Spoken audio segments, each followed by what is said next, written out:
headset. I mean, I've tried everything. Literally everything. Sheesh, my brother. I got you. The HyperX Cloud 2 Wireless. Legendary comfort goes wireless. That is comfortable. What sound experience would you like today? I'll have the fantasy pack. Good choice. And could you make it a Cloud 2 wireless? On his way, sir.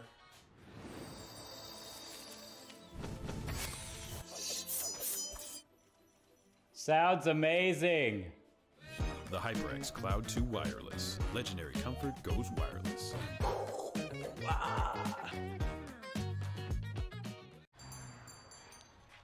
What will you like today?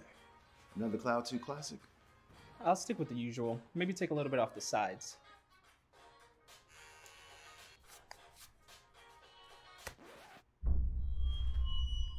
Oh, that's fresh. The HyperX Cloud 2 Wireless. Legendary comfort goes wireless. Hey, watch your head. Y'all think too small, I got big dreams. You just starting, I'm way ahead at the end scenes. Started reading and dodging all of the quick schemes. Money like your Spotify, boy, I got 10 streams. And I'm still looking for more. My people, they got a soar, I'm putting that on the Lord. Ain't accepting, ignore, just kicking down all the doors. Guarantee you, boy, if I ask for it, it's gotta be real big. I gotta make it just for my kids and for their kids' kids. That's wealth years and years. Promise my brother soon as he out and finish this bid, we finna do it bigger than anybody ever did. The odds is real big, jobs that's real big. Satan trying a little, my God is real big. Stayed up on the grind on the cars is real big. I gotta do it big, the only way that I can live. And I promise I'm trying to. Before you count me out, homie, let me remind you. They was blocking the shine, now I think it's my time to. Counting them dollar signs like lights, they'll blind you. Let me rewind to back when I was broke and I couldn't acquire 2 cents. And now I got 2 rents. They was sleeping on me, homie, must've got too big. Call my phone, I be like, who this? Damn right, hell yeah, I'm brand new. Smell like can too. I'm fresh forever like canned food. Try and tell me what I can't do. I wanna see the world, my vision on Shamu. That mean I got goals that's real big, foes that's real big. Your offer too little, sorry, my soul is real big. Coming into the ring with blows that's real big. I gotta do it big, that's the only way I can live.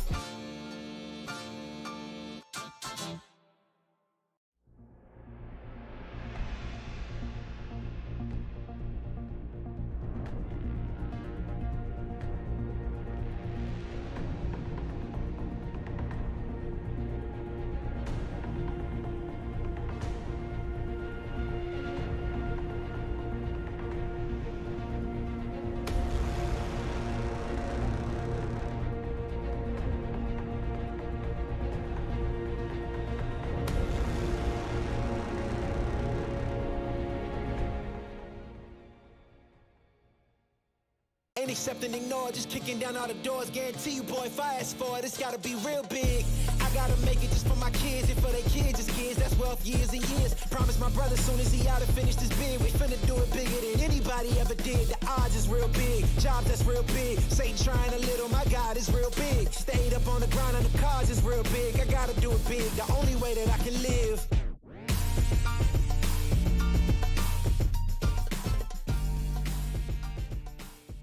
Hey man, I just can't find a comfortable headset. I mean, I've tried everything. Literally everything. Sheesh, my brother. I got you. The HyperX Cloud 2 Wireless. Legendary comfort goes wireless. That is comfortable.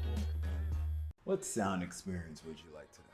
I'll have the fantasy pack. Good choice. And could you make it a Cloud 2 wireless? On his way, sir.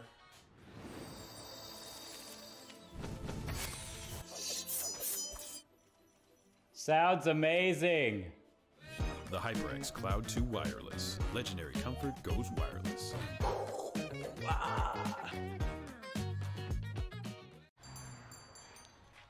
What will you like today? Another Cloud 2 classic? I'll stick with the usual. Maybe take a little bit off the sides.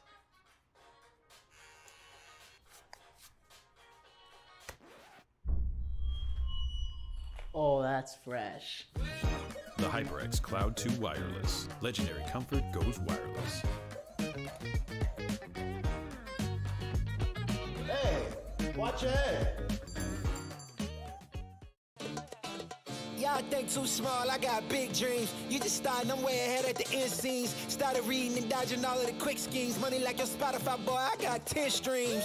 And I'm still looking for more. My people, they got a sore. I'm putting that on the Lord. Ain't accepting, ignore, just kicking down all the doors. Guarantee you, boy, if I ask for it, it's gotta be real big. I gotta make it just for my kids and for their kids' as kids. That's wealth years and years. Promise my brother soon as he out and finish this bid, we finna do it bigger than anybody ever did. The odds is real big. Jobs that's real big. Satan trying a little, my God is real big. Stayed up on the grind on the cars is real big. I gotta do it big, the only way that I can live. And I promise I'm trying to. Before you count me out, homie, let me remind you. They was blocking the shine, now I think it's my time to. Counting them dollar signs like lights, they'll blind you. Let me rewind to. Back when I was broke and I couldn't acquire 2 cents. And now I got 2 rents. They was sleeping on me, homie, must've got too big. Call my phone, I be like, who this? Damn right, hell yeah, I'm brand new. Smell like can too. I'm fresh forever like canned food. Try and tell me what I can't do. I wanna see the world, my vision on Shamu. That mean I got goals that's real big, foes that's real big. Your offer too little, sorry, my soul is real big. Coming into the ring with blows that's real big. I gotta do it big, that's the only way I can live.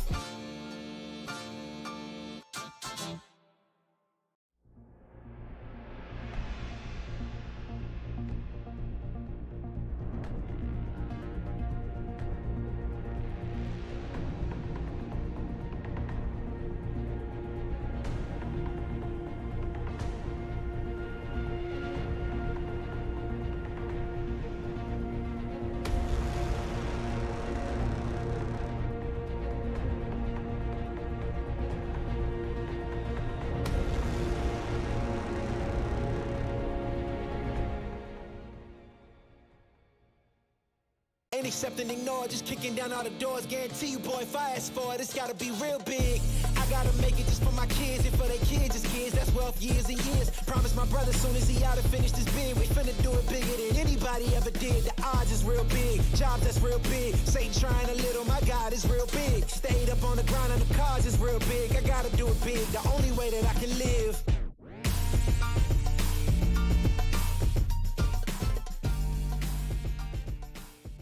Hey man, I just can't find a comfortable headset. I mean, I've tried everything. Literally everything. Jeez, my brother. I got you. The HyperX Cloud 2 Wireless. Legendary comfort goes wireless. That is comfortable. What sound experience would you like today? I'll have the fantasy pack. Good choice. And could you make it a Cloud 2 wireless? On his way, sir.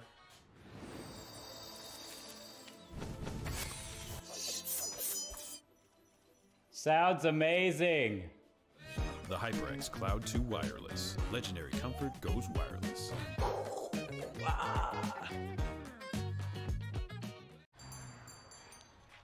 What will you like today? Another Cloud 2 classic? I'll stick with the usual. Maybe take a little bit off the sides.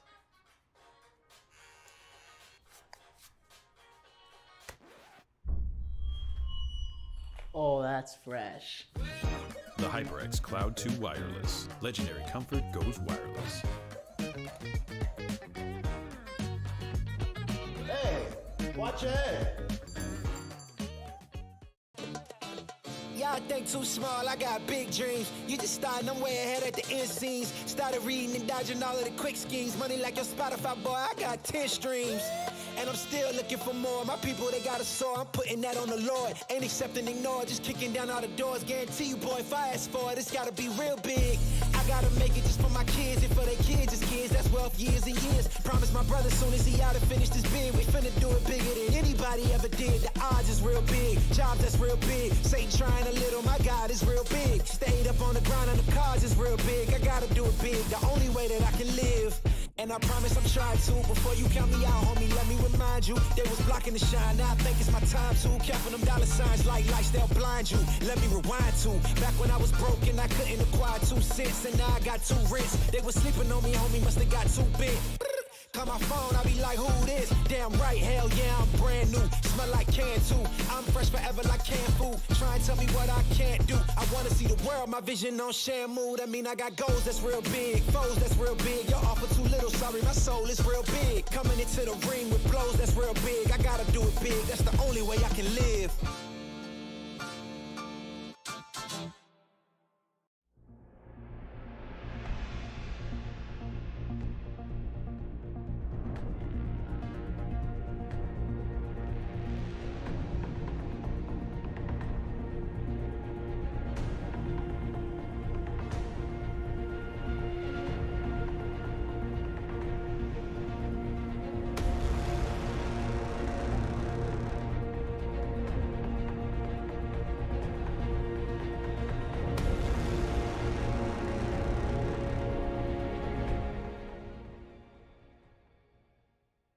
Ain't accept and ignore, just kicking down all the doors. Guarantee you, boy, if I ask for it, it's gotta be real big.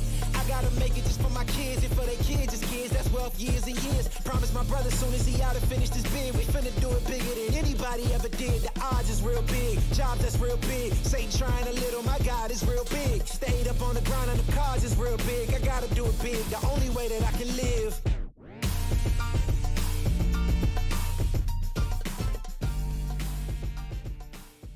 Hey man, I just can't find a comfortable headset. I mean, I've tried everything. Literally everything. Jeez, my brother. I got you. The HyperX Cloud 2 Wireless. Legendary comfort goes wireless. That is comfortable. What sound experience would you like today? I'll have the fantasy pack. Good choice. And could you make it a Cloud 2 wireless? On his way, sir.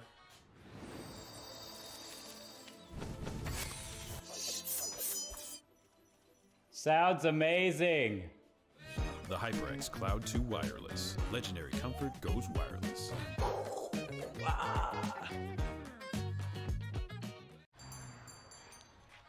What will you like today? Another Cloud 2 classic? I'll stick with the usual. Maybe take a little bit off the sides.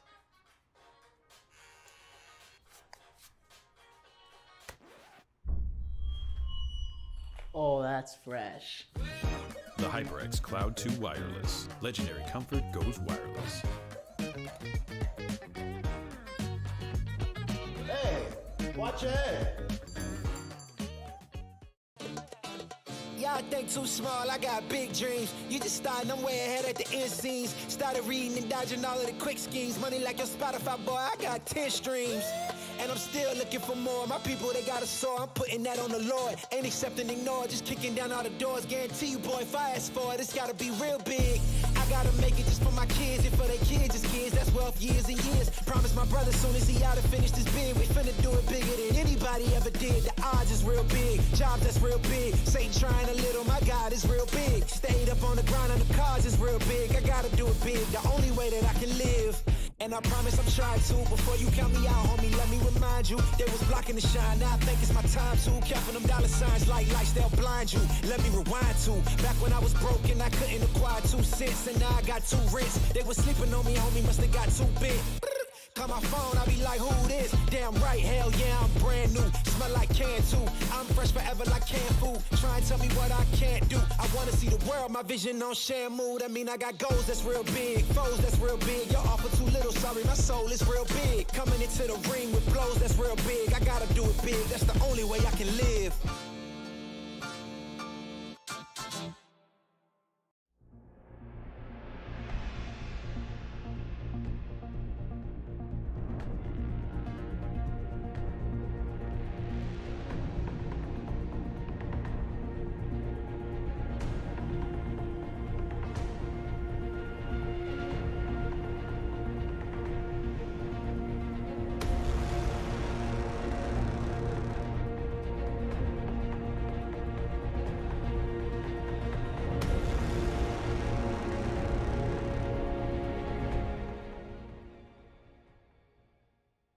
Ain't accept and ignore, just kicking down all the doors. Guarantee you, boy, if I ask for it, it's gotta be real big.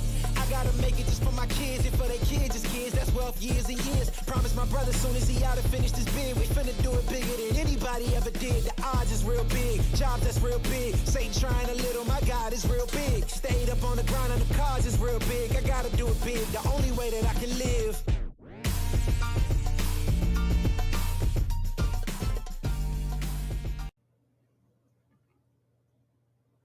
Hello everyone and welcome to the ECAC Division A SSBU Grand Finals. My name is Soy. Joining me is Keel Miles on that side of the screen, I believe. And we're getting ready for Grand Finals of Fisher Navy versus Northwood to cap off our December Smash scene.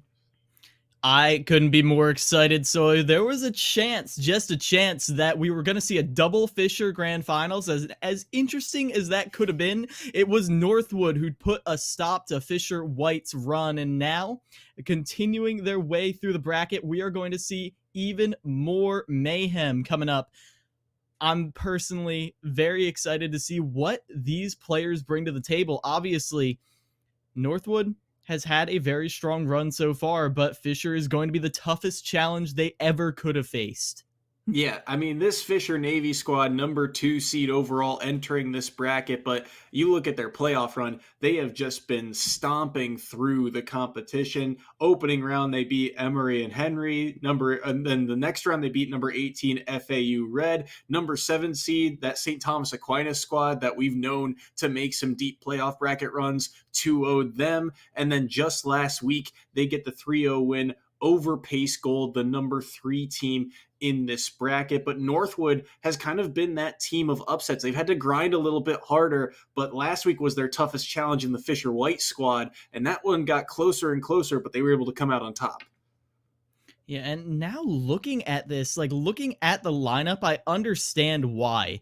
Some of the strongest players we have gotten to see, especially looking at their wins, like we've seen players beating players like EJJ and Mr. L from St. John's. Those are very controlled players. Those are very they don't just get hit out of nowhere. Like, you've got to find ways to break through these players' defenses, and with unorthodox characters like Northwood has on their roster, that is exactly what they ended up doing.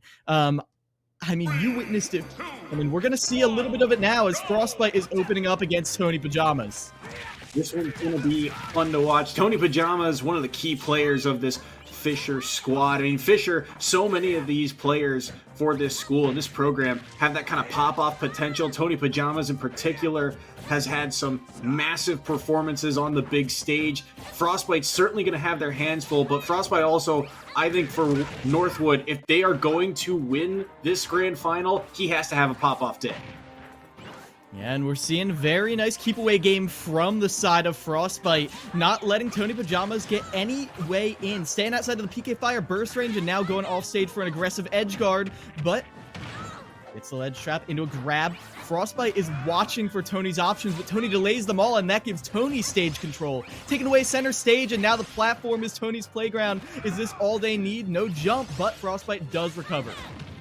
Frostbite did a pretty good job, but that's a missed tech. That was dangerous, but he'll be able to make it back to stage. But right now, Frostbite really struggling to get out of this corner. Does get the second tech and falls out of that forward air. But all of a sudden, that huge percent lead that Frostbite had built up is quickly being mitigated. But there's a lot of quick kill options in Roy's kit, and that forward tilt ever present, and finally catches Tony Pajamas for the first stock. That play around the shield, Soy, no fear from Frostbite, just dipping and diving right out of Tony's threat range, waiting for Tony to pick an option, and now, off of the opening, Frostbite gained from that, they get the stock, and they're continuing the momentum now. At low percents, Frostbite isn't necessarily getting these huge combos, but Tony is consistently being beat out in the range game. The spacing by Frostbite on a couple of these dashes has been really good. Really making great use of that disjoint, that sword, and now really continuing to rack up this percent. The down tilt's going to catch on the air dodge too. They run off, but they don't get the forward air. The up B is going to catch them, and Tony Pajamas has answered back. Oh, just a little too high. Immediate jab back here to answer it back, but you know, Frostbite's kicking themselves for that error, especially when they had that lead. Now, this victory so far, or this lead so far, is particularly impressive because it's Tony Pajamas, the player who we have seen sweep through entire rosters on par with Northwood. Northwood, it may have been an upset so far, but we might have to change those seedings in future seasons if they're going to keep up this pressure. But Tony is not to be deterred. Tony adapts so fast, as already has Frostbite on the ledge, catches them on the get up, forward throw again. Is this going to be Frostbite's stock? That air dodge was dangerous, but he got around and got back to that ledge. These grabs also have been so threatening. I actually like the mix-up there for the dash attack, but it nearly gets him killed as the shield come through, and the back throw nearly able to take that stock. 54% here on Tony Pajamas. That's the extra credit that Frostbite has built up, and the drift to get back so smart, but the back throw will eventually be able to take that stock away. Last stock here on the opening match. And you can see Frostbite trying to bring back that discipline, but one offstage situation. That's been Tony's win condition so far, exploiting Roy's limited options. Dancing Blade, now an opportunity here. Goes for the jab back here, but perfect DI out from Tony Pajamas. Tony's so aware of Frostbite's win condition, of these kill confirms, of the power of that jab, and is not giving Frostbite any opportunity, Soy. I like what Frostbite's been doing with those side Bs, the switch up of the angles to put Tony Pajamas in different spots, and here the fall down is going to get caught by the back air. Thought he stalled long enough, but not quite. Frostbite takes the opener.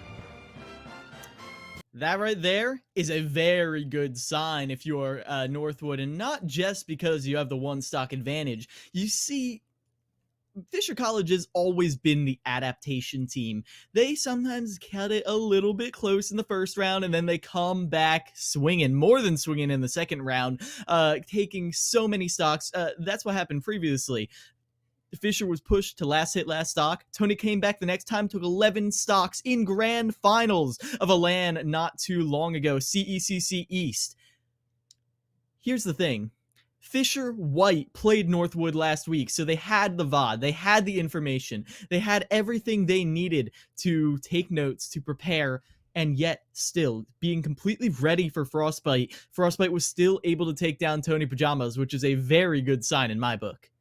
Yeah, Fisher College, certainly a team that does their homework, and this program just continues to, output such huge amounts of talent and progress. And here you see on the biggest stage, Tony Pajamas has kind of been the X factor of this squad. He's again kind of had that pop-off potential. Like you mentioned, he's had these big swings, these big victories, but here dropping that first set is just what Northwood needs. And Northwood is a team that they are kind of snowbally, right? When they win that first set, they all of a sudden have that momentum. You can feel it around all of the, various players that they can opt to send in. And all of a sudden they feed off each other. And it feels like that's starting to go starting to go Northwood's way. They take the opener. Frostbite's got that extra sock. We'll see if he can get any more extra credit for this crew battle as we get ready for the next match.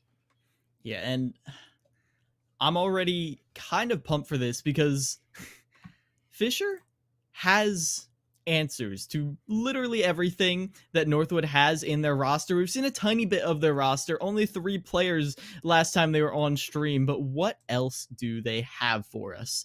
That is what is going to be on the table. Additionally, what I do want to say, Frostbite opened that up really strong, but Tony started to bring it back towards the end. Tony found his win condition of putting Frostbite off stage and exploiting the fact that as much as you conserve your resources, Ness has answers to every single one of them without ever putting himself in danger.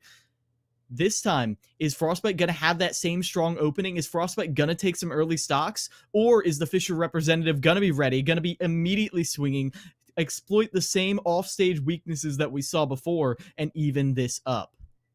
It's going to be really interesting to see who Fisher opts to send in. Obviously, they've got so many players to pull from, but you look at this roster in particular, there's a lot of big names that stand out. On the flip side of that, Frostbite on this Roy has been exclusively their character throughout this season. They haven't changed things up throughout the entirety of this fall split. But you look around at Frostbite, and the reason I think he's such a standout player for this roster is that Roy is such an explosive character. He can get kills early. He can rack up percent very quickly, and he has a lot of good options. But against this Northwood squad, like you said, Northwood has answers to everything. It's a question. It almost flips the coin of, we talk about how Fisher is really good at adapting, but now the emphasis is on Northwood. Now that you are in the lead in terms of stocks, but when you're going to be playing from disadvantage down 2 stocks entering this next one, can you get anything more? Can you build off your lead? Northwood's been really good at that, but it's a weird juxtaposition of starting from disadvantage, but holding the lead. That's where Northwood is going to have to find their way through the gray. Yep, and now as we're preparing, the bands are out for this next match, I'm going to take a look at what I'm expecting to see from Frostbite. Frostbite, their main strength, I feel, was using their movement to bait out unsafe options from their opponent and capitalizing hard on it. We saw that a couple times. The very prominent shield interaction we saw where Tony was just in shield and Frostbite was hopping around, using empty lands quite a bit before finally finishing off with a strong nair. I'm curious how they're going to use that this time. how are you going to use your play around platforms, sliding off, falling through platforms to get these openings on whoever is coming up next? They do have that option. It is small battlefield coming up. They do have this close quarters combat available to them on these two platforms. But is it going to be enough right here? So that's all I got to say. Just keep an eye on Frostbite's movement right out of the gate and see how their opponent reacts to it. Do they respect it too much? Not at all. Is it going to be a sword duel? Is that what we're seeing here? Because we have, I think that's G Extreme coming in here against Frostbite to continue this match. G Extreme stepping in as the second member of Fisher College. They are obviously the Roy with 3 stocks to Frostbite's 1. Obviously, in a Ditto can be very explosive with 2 characters that can really take advantage of their speed. And oh my goodness, right off the bat, Frostbite says, yeah, I don't care if I'm down 2, I want more. And an early forward smash gives them an even bigger lead. Yeah, and that right there was literal day 1 Roy ledge trapping, but it's so good. Jab, jab, jab. You have to time your get up attack perfectly to get through that, and G Extreme sadly did not. Ooh, forward tilt.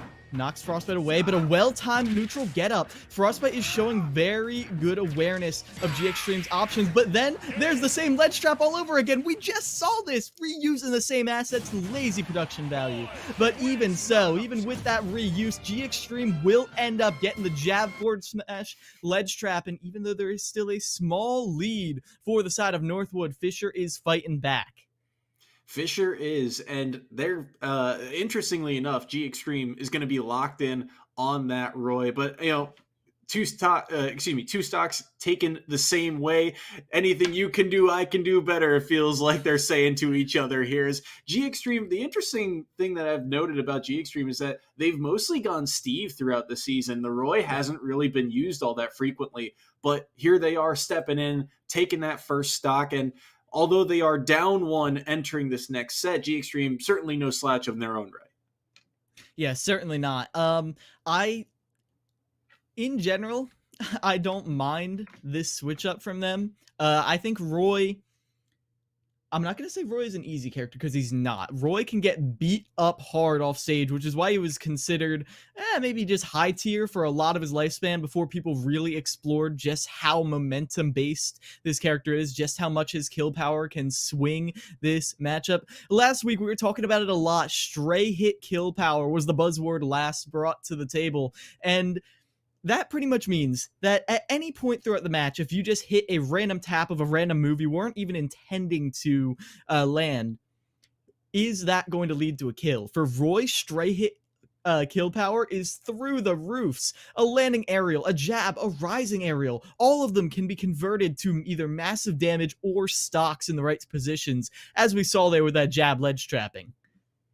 Yeah, and that's going to be a huge emphasis also in these upcoming matches, because you also look at Northwood and some of the characters that they play. In particular, the character or player that steps out or that kind of comes to prominence for that type of playstyle, SGP, So Good Pop, the Wii Fit trainer. With the damage output that Wii Fit can do, they did so much damage to St. John's. It was really a struggle to get anything done against that Wii Fit, and that's going to be a huge emphasis coming into this matchup whenever Northwood decides to send him in. Sensational, also a player to kind of keep your eye on. Captain Falcon and Sephiroth is what we've seen from them throughout this season. 2 characters that also can be, very impactful in terms of the boxing ability and in terms of just how snowbally they can be at times. And against Roy, you got a lot of options here, but Northwood, we talked about it. It feels like once they grab momentum,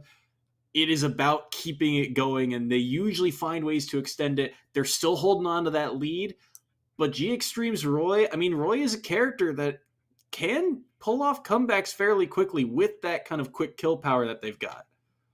Yeah, I like characters with that high kill power, high consistency, and most importantly, ability to just sneak out stocks out of nowhere at anywhere between, 30 and 120.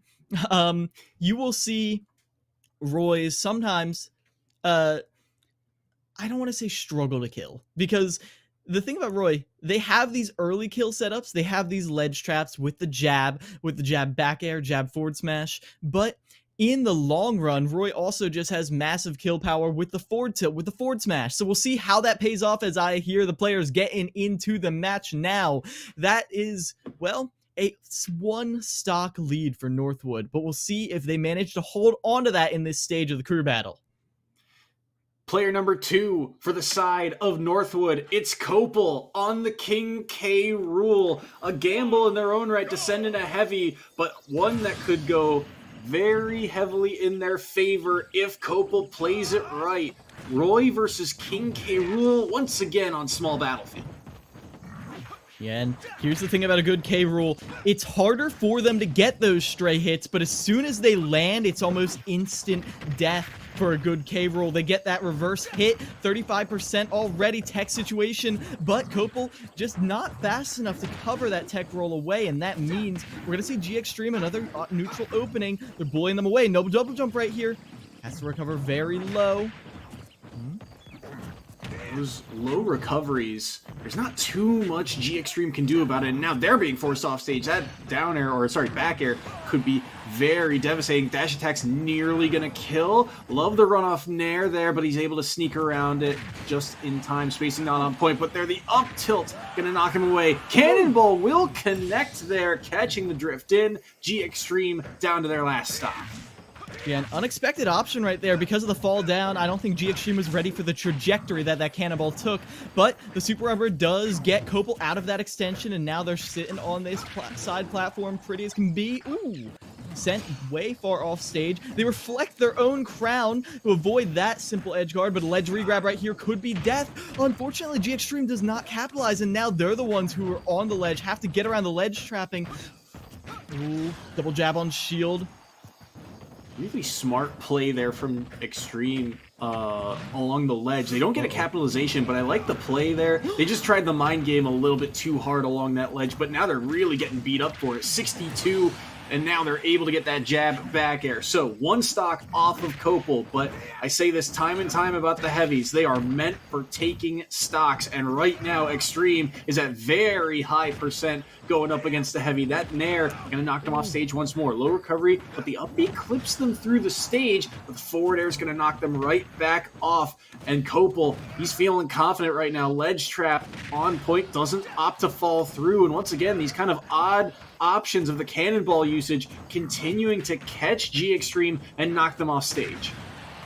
Ooh, dashes back way farther than G Extreme ever would have expected. Crown into the cannonball sends you straight up into oblivion, and that is going to be a 2-stock lead for Northwood as Copel demonstrates their, well, more than proficiency, mastery of every single tool in K-Rool's kit.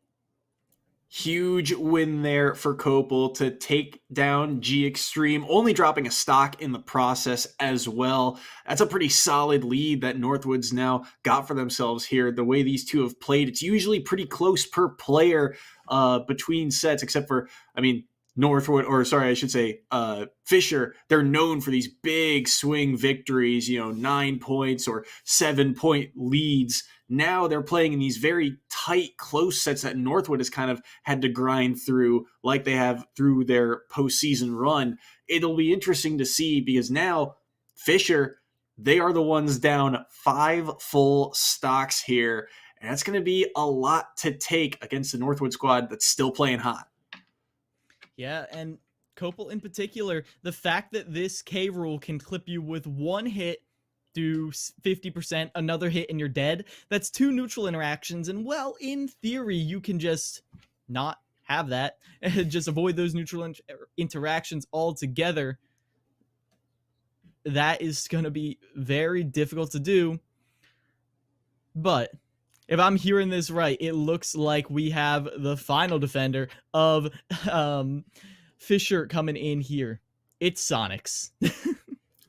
Yep, and Sonics, I mean, we talk about, the big players on, a lot of these rosters, the anchors, the ones who are known for just being either the cleanup crew or, those big, heavy sweep type of players. Sonics is that guy for Fisher. This Sonic player, I mean, obviously, if you've seen the competitive scene, he stands out.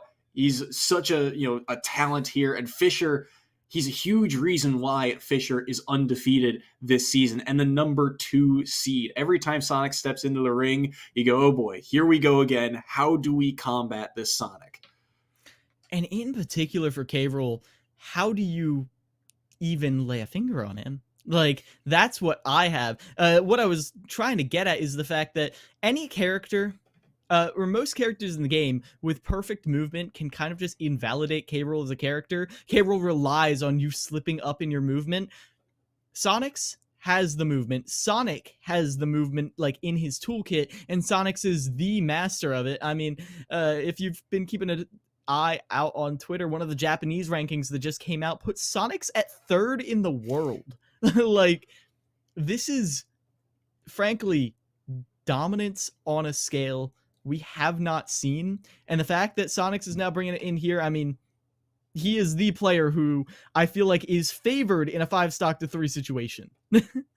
Yeah, one of few, right? I mean, there's so few. I mean, we talk about, a lot of these players can or have that potential to pop off, to take, 7, 8 stocks.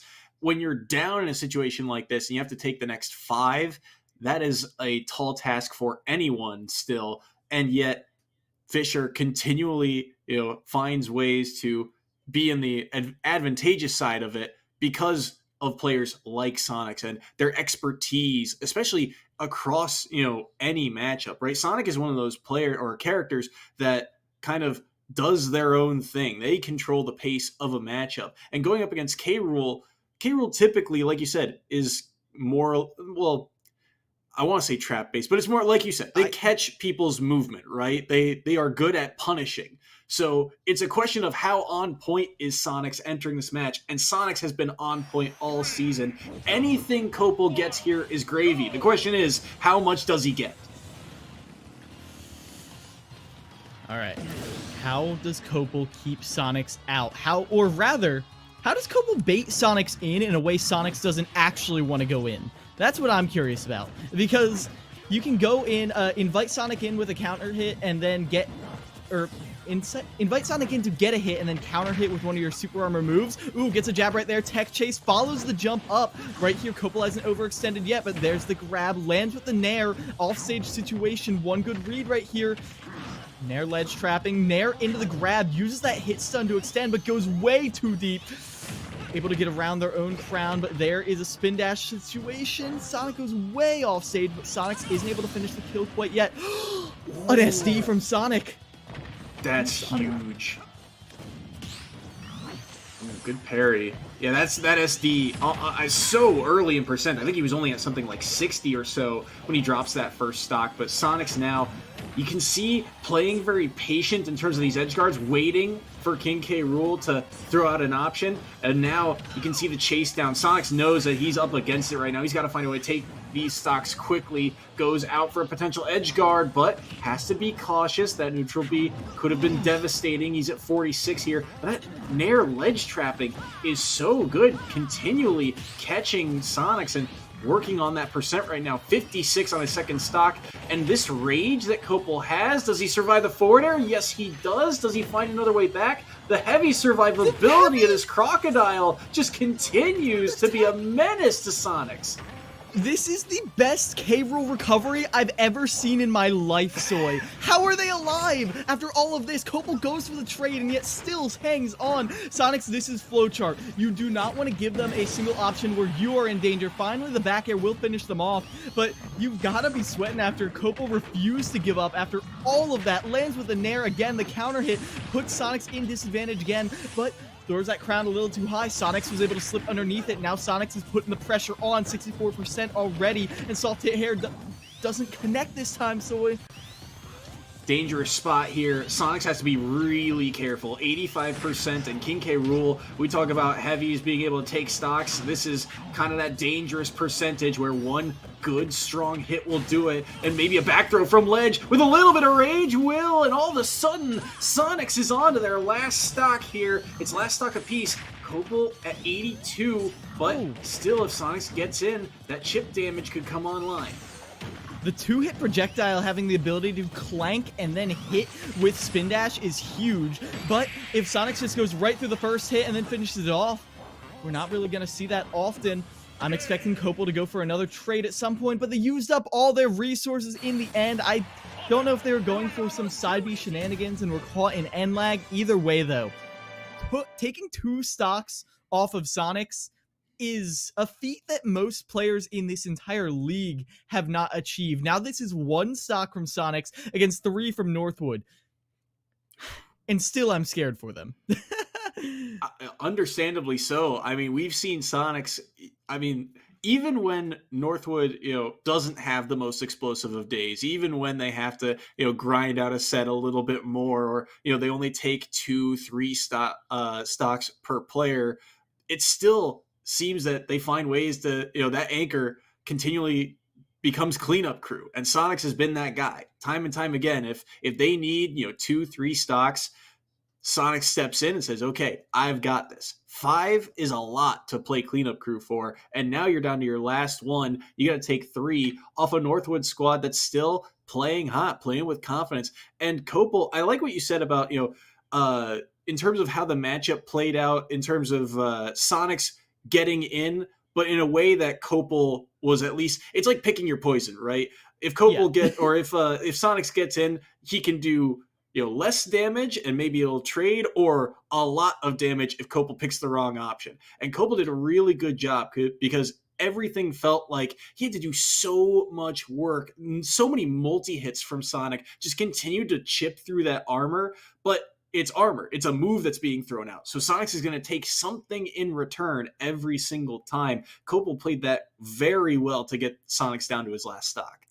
And yet Sonic's, obviously, also played that very well. And what I love about Sonic's is that he is a player who has the wherewithal where he will go, okay, you want to play this game? You want to play like that? I am going to play optimal, and there is literally nothing you can do to contest it.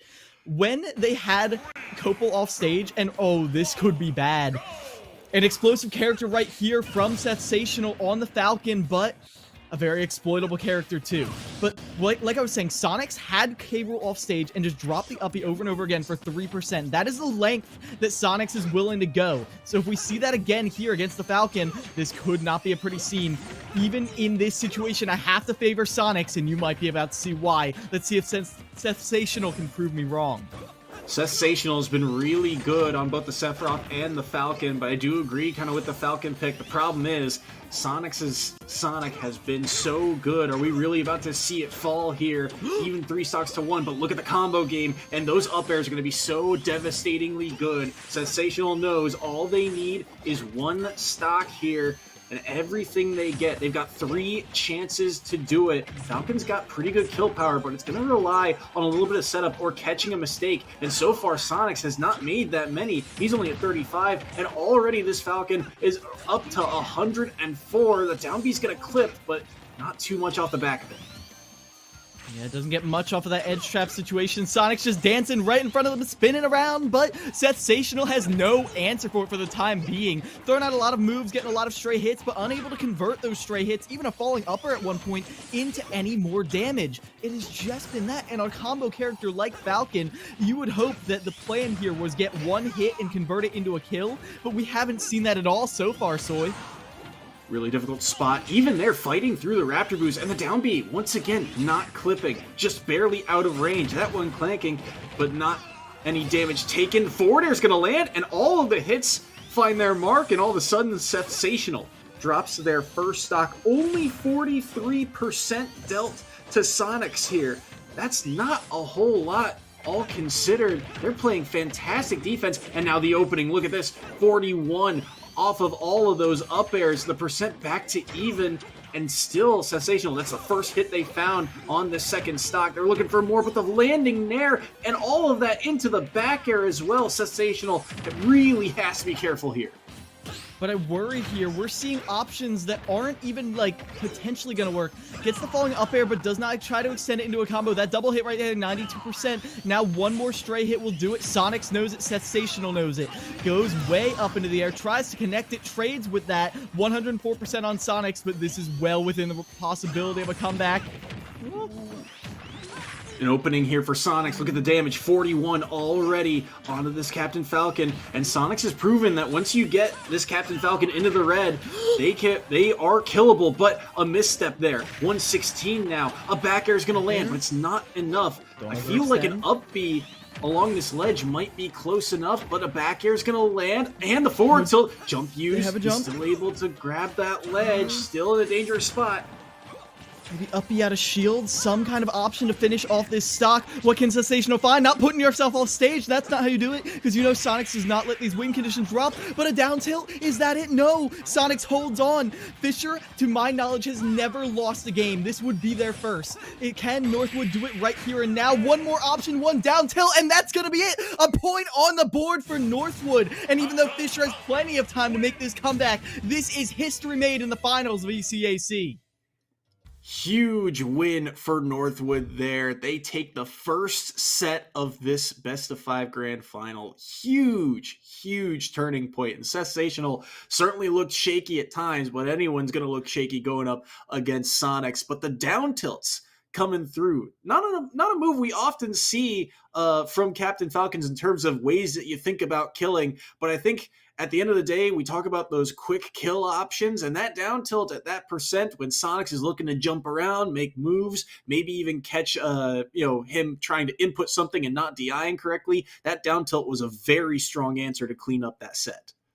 Purposeful or not, the fact of the matter is, it's not a common move for Falcon, and it's not a common move for Sensational. We didn't see that down tilt once that entire match. It's oftentimes a two-frame tool. Like, we don't really see that as an extender all too much. And yet, the fact that they were able to throw it out right at the end, it is, for one, I believe it has 2 hits right there, but even if it doesn't, it lingers for a while, as you saw, just throwing it out there, and Sonics would still end up running into it. And when Sonics ends up trying to perfectly space aerials, it catches Sonics on the landing, because you duck down, you avoid the aerial, and then more than that, you would also see Sonics fall right into the lingering down tilt. So intelligent mix-up right there, understanding that everything you've been trying throughout the whole match hasn't been working for you, so pulling out that down tilt right there at the end, that was great from Sensational.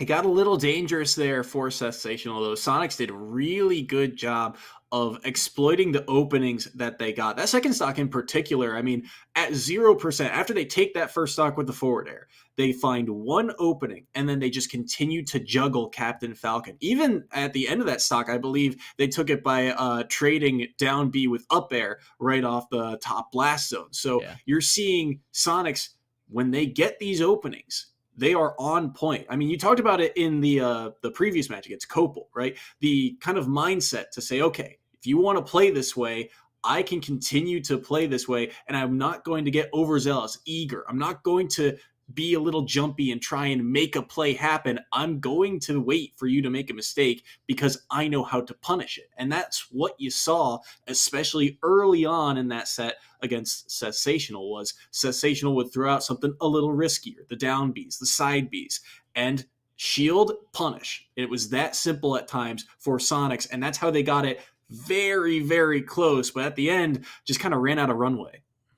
Yeah, I mean, I thought it might have been over for Sensational. We saw a lot of things that just straight up wouldn't work. We saw like a falling up air into up tilt, but Sonics was way up in the air. Even if Sonics just immediately like fast fell, I don't think we would have seen any sort of punish from that. Like, it's these little things where it's like, it felt like they weren't even ready to get the hits that they were getting. And that's natural to feel when you've thrown out maybe you have like a 5% accuracy in terms of throwing moves out and actually connecting them. However, the fact that Sensational had the resolve to not let that get to them, to not just go for the most ludicrous options, like throwing out smash attacks that aren't safe, throwing out like down smash and forward smash. We saw one forward smash.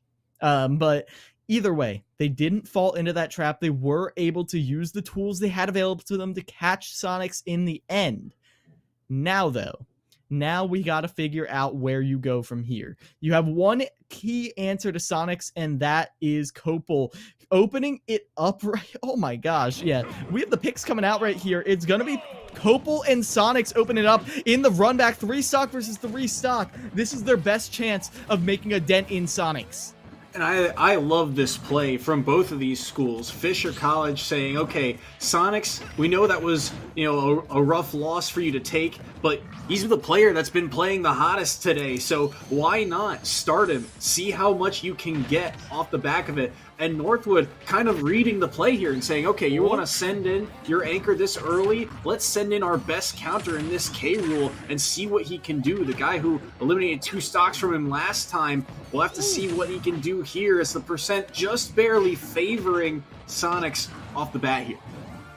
Now Sonics has K-Roll and a more comboable percent, breaking through a lot of these options that were previously safe on hit, but a trade right there at the ledge, not expecting Copel to ignore the ledge altogether and come down with a spike, and that means Copel has the initial advantage here against Sonics. Huge opening stock there. They're going to answer back, though, and they're in the back air, able to take it. So back to dead even between these two. 2 stocks apiece in this opening round of match number 2. But this neutral game also kind of back to where it was in the previous set, right? These multi-hits have to break through that armor. Counter comes through, but it doesn't connect. And this is a huge opportunity for Sonics. Doesn't get too much off the back of it, though. Just a homing attack at the end of the day. And the percent, as long as Copel keeps this even, I love this for Northwood. Gets the tech, but covers the tech with the back air. That's the intelligent play you expect to see from Sonic, adapting to Copel's ironclad defense and finding ways to turn it against them, as Copel is already put way off stage, and this is the unwinnable checkmate situation we saw before, but that time Copel is able to hold in, avoid that high damage punish. Crown in hand, uses the punish on shield. Up air though, catches Sonics, and they are off stage. Died at 74. That's such a huge early stock for Copel to take. It's back to even in terms of that stock count, but you gotta feel like how long does Copel have on this one? 120, and Sonics has been so good at cleaning up these stocks here. Does he have anything left in the tank? He's gonna get homing attacked once again. There's another attempt to get back. The forward air helps him to do so, and now everything Copel gets here, any chip damage he finds is gonna be gravy, but the back air nearly finding it, threatening, but still not enough. And now the spring edgeguard once more. Does he fade back? No! Just too much on it to get back to the ledge. Right idea, wrong execution, and Sonics holds on to their last stock. And what I love about that, what I love so much about that, Soy, it would have worked. It would have gotten them back to ledge. Would it have gotten them off of ledge? That's a different story. But that is the kind of ingenuity you need. That is the kind of unorthodox option that Sonics forces out of you with just smothering play like that at the ledge. Like I said, checkmate situation. If Sonics doesn't mess up with the spring right there, there is no coming back for K-Rool. And yet, we saw Copel hold on, wait for the tiniest of mistakes, not even just a slip up, just an unoptimal spring placement, and that is all that Copel needed to get themselves back onto stage. In the end, though, Sonic showed their adaptation, showed their ability to clean this up, because even though that looked pretty similar to what we saw at the end of last match, now you've got Sonics with 1 stock going up against the rest of Northwood, and Sonics with 1 stock, as we saw, can be terrifying. And now that's the question, the mind game that you have to play. If you put yourself in the shoes of Northwood here, you think, okay, Copel is off the board. He's out for the rest of this second round. We've got 2 players left. If you look at what happened in that previous set, Frostbite's been playing hot, had a great kind of opening start to the day against Tony Pajamas, but Sensational, who's been their anchor for most of the time, really struggled to take that last stock. Do you want to bet it all on Frostbite being that anchor, thinking that Sensational might lose a lot of stocks going up against Sonics, or do you put in Frostbite as the second man, which is a potentially more dangerous matchup against Roy versus Sonic, and still trust Sensational to be that anchor? I feel like Frostbite has that more of an X factor, more of an explosive kill factor. We didn't we saw it a lot versus Tony. We saw the jabs come out, and yeah, I think Frostbite is the right move here. The fact that if you catch Sonics in the wrong ledge option, they're dead. The fact if you catch Sonics in the wrong landing, they're off stage. These are all things that are crucial right here, especially the disjoint, an ability to interrupt that spin dash, and you can see Sonics is just waiting, trying to get an edge on Frostbite's movement, and that's an overcommittal option, a dash attack, and Sonics is so quick to react. Very quickly. And the other thing too, Frostbite, many a time in that set against Tony Pajama, things like dash attack and side B in particular were catching Ness time and time again. That's not going to be the case against Sonics with the movement that they have. But now Roy's off stage. Do they find an edge guard? No, the spring not going to be able to fall down either. A little bit of a misstep in terms of the spacing. That side B is going to help rack up the percent, but still Sonics is only at 36, and already they've got this Roy up to 71. That up B is going to come in so clutch if it's able to armor through or get any more percent onto this Hedgehog. But look at the spacing, the back air so clean, and Sonics takes the first stock. A little bit more right there, and ooh, great DI out to get the soft spot of that up air. No extension for you. Extended reach, though, for Frostbite, all with that up B. Doesn't overcommit on that side B, though. Sonics waits it out, but even the down tilt is not enough to stop the momentum. Still keeps their jump, gets back to ledge, and here's a tech chase right here, and they read it all, and it doesn't matter. Sonics has to play very carefully here. Ooh. This is a back throw, and this is where things get dangerous. No. Look at that! The back air is so clean, and Sonics has taken 2 off of Frostbite. Can he get any more here? He's at 114, and this is where those quick kill options could come in. Reads that forward tilt was going to come through on that shield, but now the side B lands, jab. Oh, but he falls out of the back air there, too low there, and now he's got to work even harder to take the stock. It's too far. Up B, is that going to do it? No, Sonics holds on. And right here, one extension could be brutal. Doesn't overextend with that up air, though. That's a strong hit up air. That's going to do it. Sonics does go down after taking only 5 stocks. And that's me saying only, having seen Sonics 9 stock teams. This is a Sonics. This is a player that you cannot count out even when they are on 1 stock like that. We saw Frostbite take it over Tony Pajamas, and then only barely take it against 1 stock Sonics. That shows just how much of an X factor Sonics brings to the table. Massive deficit right here from the side of Northwood, but not unwinnable. Still going to be very hard when you look at who they're playing. Frostbite holds on with 1 stock, and it's going to be difficult, especially knowing that they're going to be counterpicked here in terms of at least player count. At least the player count will go back to even, but now it is Fisher who has that advantage, that 2 stock lead headed into this next match. But I like, what you said. I think Frostbite is one of those players too that I think, they take their movement is very strong, and they're very good at finding openings. Sonics, obviously very strong in their own right. We praise him for, being this player who can not only clean up sets, but also be that heavy anchor and just come out, swinging, guns blazing in the opening rounds. And there's not a lot of strong or great answers that Northwood has to that Sonic as a character matchup in the first place. So having Frostbite being able to take out that stock is great, but now you're seeing the issue is that just to take down 1 stock at 0%, it's costing 2 or 3 of a player. Sonics is just that consistent, and now you have to find a way to battle back from a deficit. And Fisher playing with a lead, there's a reason that they're perfect this season so far until that last round. Yeah, and this is a lead with adaptation factored in too. We're not going to see the same matchups most likely, as MD is going to be coming in to finish off this last stock from Frostbite, hopefully. Now, maybe a mispicked stage? I'm not sure. Either way, what you do have to keep in mind here, Pokemon Trainer is a character that can at times struggle with coming off the ledge, but that's often against characters who have longer range, like Samus, characters who are able to ledge trap without being right on the ledge, because then you leave yourself vulnerable to the Vine Whip shenanigans, to the Vine Whip going through the stage, Razor Leaf coming up, even just rising aerials from Charizard and Squirtle can be detrimental to a lot of people's playstyles. But if Frostbite is ready for all of them, is able to maintain their position on ledge and just throw out those jabs, keep Pokemon Trainer trapped on ledge, get those early kills from ledge traps, we could be seeing a couple stocks shed off of MD. We'll have to see if that's the case. MD, again, one of the players that we didn't see in the last set, but very strong in their own right. And Pokemon Trainer, I mean, the fact that you can, kind of change up your playstyle completely between characters is always a threat.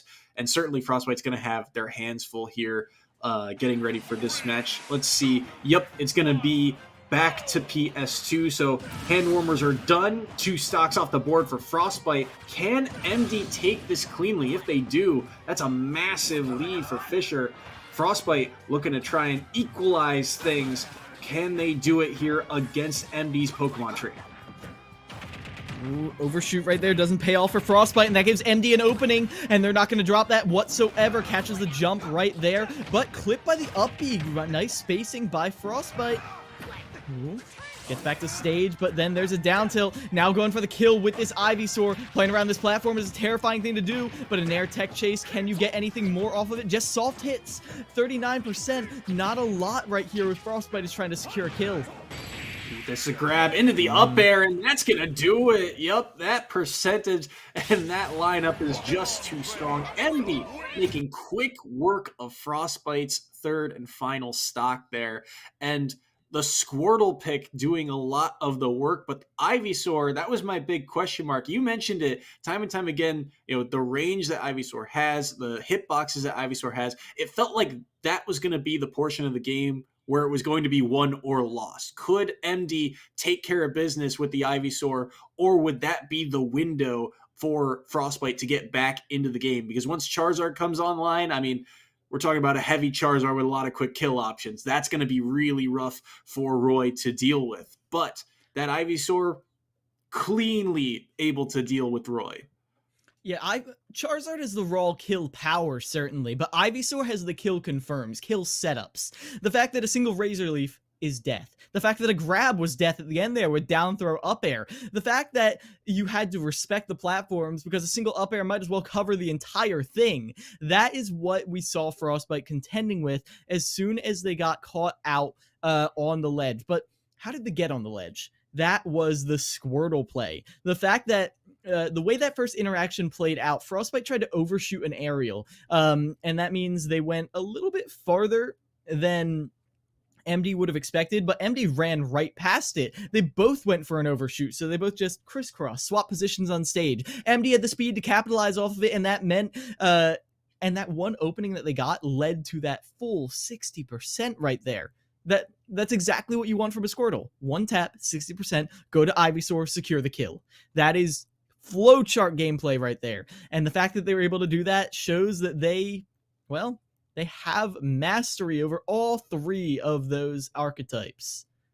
Yeah, and that's the scary part about MD, right? Is that it feels like it's, with a lot of Pokemon trainers, you can kind of look at one aspect of them and say, oh, their Squirtle is their best. Their combo game is so fantastic. But they can't seem to find kills with Ivysaur and Charizard. Or, oh, their Charizard, their survivability is so good. Their ability to find kill confirms with Ivysaur. It's usually one or the other. With MD, feels like that floor for Pokemon Trainer is just a little bit higher than a lot of people's ceilings is what you see with MD, and certainly showing that at least taking that first stock off the board. Now the question is for Northwood here, who do you send in? Is it Sensational's time to get back into the ring, or do you look at SGP, the Wii Fit trainer that we saw be fantastic against St. John's in that quarterfinal set? Wii Fit certainly does a lot of damage, but do you find easy kills against the Pokemon trainer? Maybe yes, maybe no, but that's the mind game and question mark that's on Northwood's mind at the moment. Yes, it is, and it is going to be Sensational coming in here on the Falcon, and I'm curious to see what they do here, because we saw how Frostbite looked dominant in their initial set and then was a little bit floundering against Sonics. We didn't really get to see Sensational's full potential. Can they show it here and now against MD, or will it be another wash? Can they finish this off? Can they be the closer that Northwood needs? This is their test here and now. But right now, it's MD continuing that same game plan we saw previously. This Squirtle's doing so much work, and like you said, it's bread and butter stuff that they are finding. 77 already onto this Captain Falcon, and they got to use their jump. Good air dodge around that down tilt there. That was a sneaky catch there from MD, but look at this down throw into the up air. Still not enough. They don't find the up B afterwards either. Sensational. They've got to find something here. They get the grab. They don't find the up air, though. That platform kind of getting in their way as MD able to escape for the moment, and a forward air still not going to be able to kill, and now Charizard's out. That kill power's online. They get the grab at center stage, and that's the top platform, sending them up off the top. Down goes Sensational's first stock. I don't understand these waits that we're seeing from Sensational. They're a good bait at times, but if you never go for extensions, then your opponent is always going to know that, well, they can get out of your combo starters. Easy as pie. And grabbed out of their grounded up B as well. Sensational is being, well, I use it again in the Sonics match, but they are being smothered right here. Every single option they pick is immediately dash back countered. They're getting caught time and time again. Squirtle's at, or sorry, MD is at 87, switching up There to we Squirtle, go. but they're going to get caught on that ledge. Down air comes through, so one stock down off of MD. The momentum may be shifting back in Sensational's favor, but maybe only momentarily as the Squirtle's back on. And how do you find a way to hit this Squirtle? They get the Raptor boost into the Nair. Tether cancel was great, and the backer, the multi-hit, they don't parry the second one. Low recovery here, but Sensational makes it back only for a moment. Can they get around this ledge? Down tilt comes through. That's a down air, but he just doesn't quite get the timing right. And now doesn't quite get the tech chase, but there's an attempt at an extension, but the switch does get MD out of it. Unfortunate for them. Gets an nothing off of that up air, and now we do see Sensational off stage again, but Flame Breath in the wrong direction. That gives Sensational another chance to get a Nair 1. Can they get anything more off of it? We'll use that low end lag to jab another ledge trap situation, Soy, but an up smash out of shield will be enough to take the stock. Really smart play there from MD. You knew that Sensational wanted some sort of confirm to follow up into the knee or a stomp, and still MD, recognizing all of that was going to come off of a jump, and so he just immediately gets up, holds that shield long enough, and the second the jab stop, throw out that up smash, see if you catch him, and voila, they're able to take down Sensational's second stock. 43 on Sensational's last stock here, their last chance at winning this second set. MD at 110, but maybe they find something here. Nair's gonna knock them away for the moment, and just slowly, patiently drifting back as MD. Clipped by another back air, but still able to survive. These tether cancels also making things really tricky. Up B gets interrupted there. I think the very last hit of that Nair came through, and that up air's nearly gonna take it. Now Charizard's on the field. That one's not gonna be able to take the stock quite yet. Up B, no, wait, yes it is, just barely enough. Sensational has brought this back to last stock, but the tech read in catches him. 133 on Sensational. Yeah, Sensational has really brought it together here, but MD has not lowered their bar, has not lowered their standard of good play, but a low percent down air, that's enough for an offstage situation. Ivysaur forced off stage, Sensational uses the side B to get all the way back in, but lands on the platform, avoids the up air, Sensational holds on. And here's the extension that we need. 3 up airs, you're gonna need more than that. And at this point, too, you start to consider those rages, but That that's might be it. percent. That's going to be an up throw. Still survives, though. Doesn't pull the trigger on any aerials. They were right next to each other. Dangerous spot. Trying to hit these down airs through the platform, but the shield comes in clutch, and the up smash of Charizard seals away the second set. Fisher have tied our series. Whew. That was a brutal one right there. 4 stocks to 0 right there. That is going to be Fisher College tying this up 1-1. And what you have to keep in mind right here is the fact that we don't really get to see this is not the hard lead that we usually expect from Fisher in round 2. When Fisher loses and then starts to bring it back, or Fisher has it close and starts to bring it back, usually it's like dominance going in that second round. Now, it was dominant for an average team, but right here and now, this is not Fisher all gas, no brakes that we have seen previously. This is them with their backs up against the wall, and even at a tied series with Fisher still probably in slight advantage, this is not unwinnable for the side of Northwood.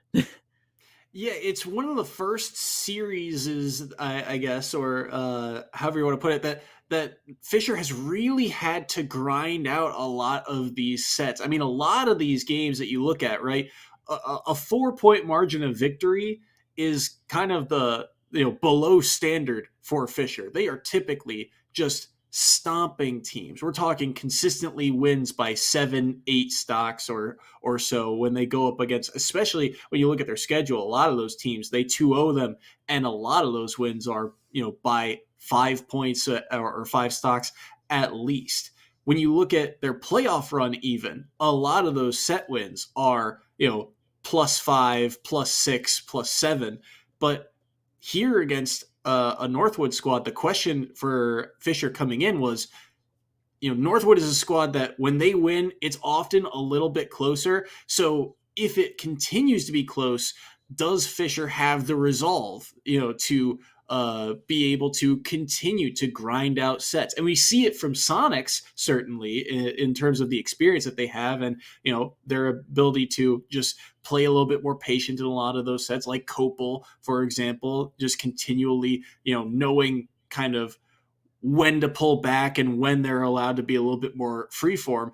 But in a closer, tighter set, the longer this series goes, it felt like maybe Northwood had more of a chance. But also, Northwood is kind of a snowbally team. Taking that first set is huge. This is the first time that Northwood has kind of dropped the second set, really, or at least for a long period of time.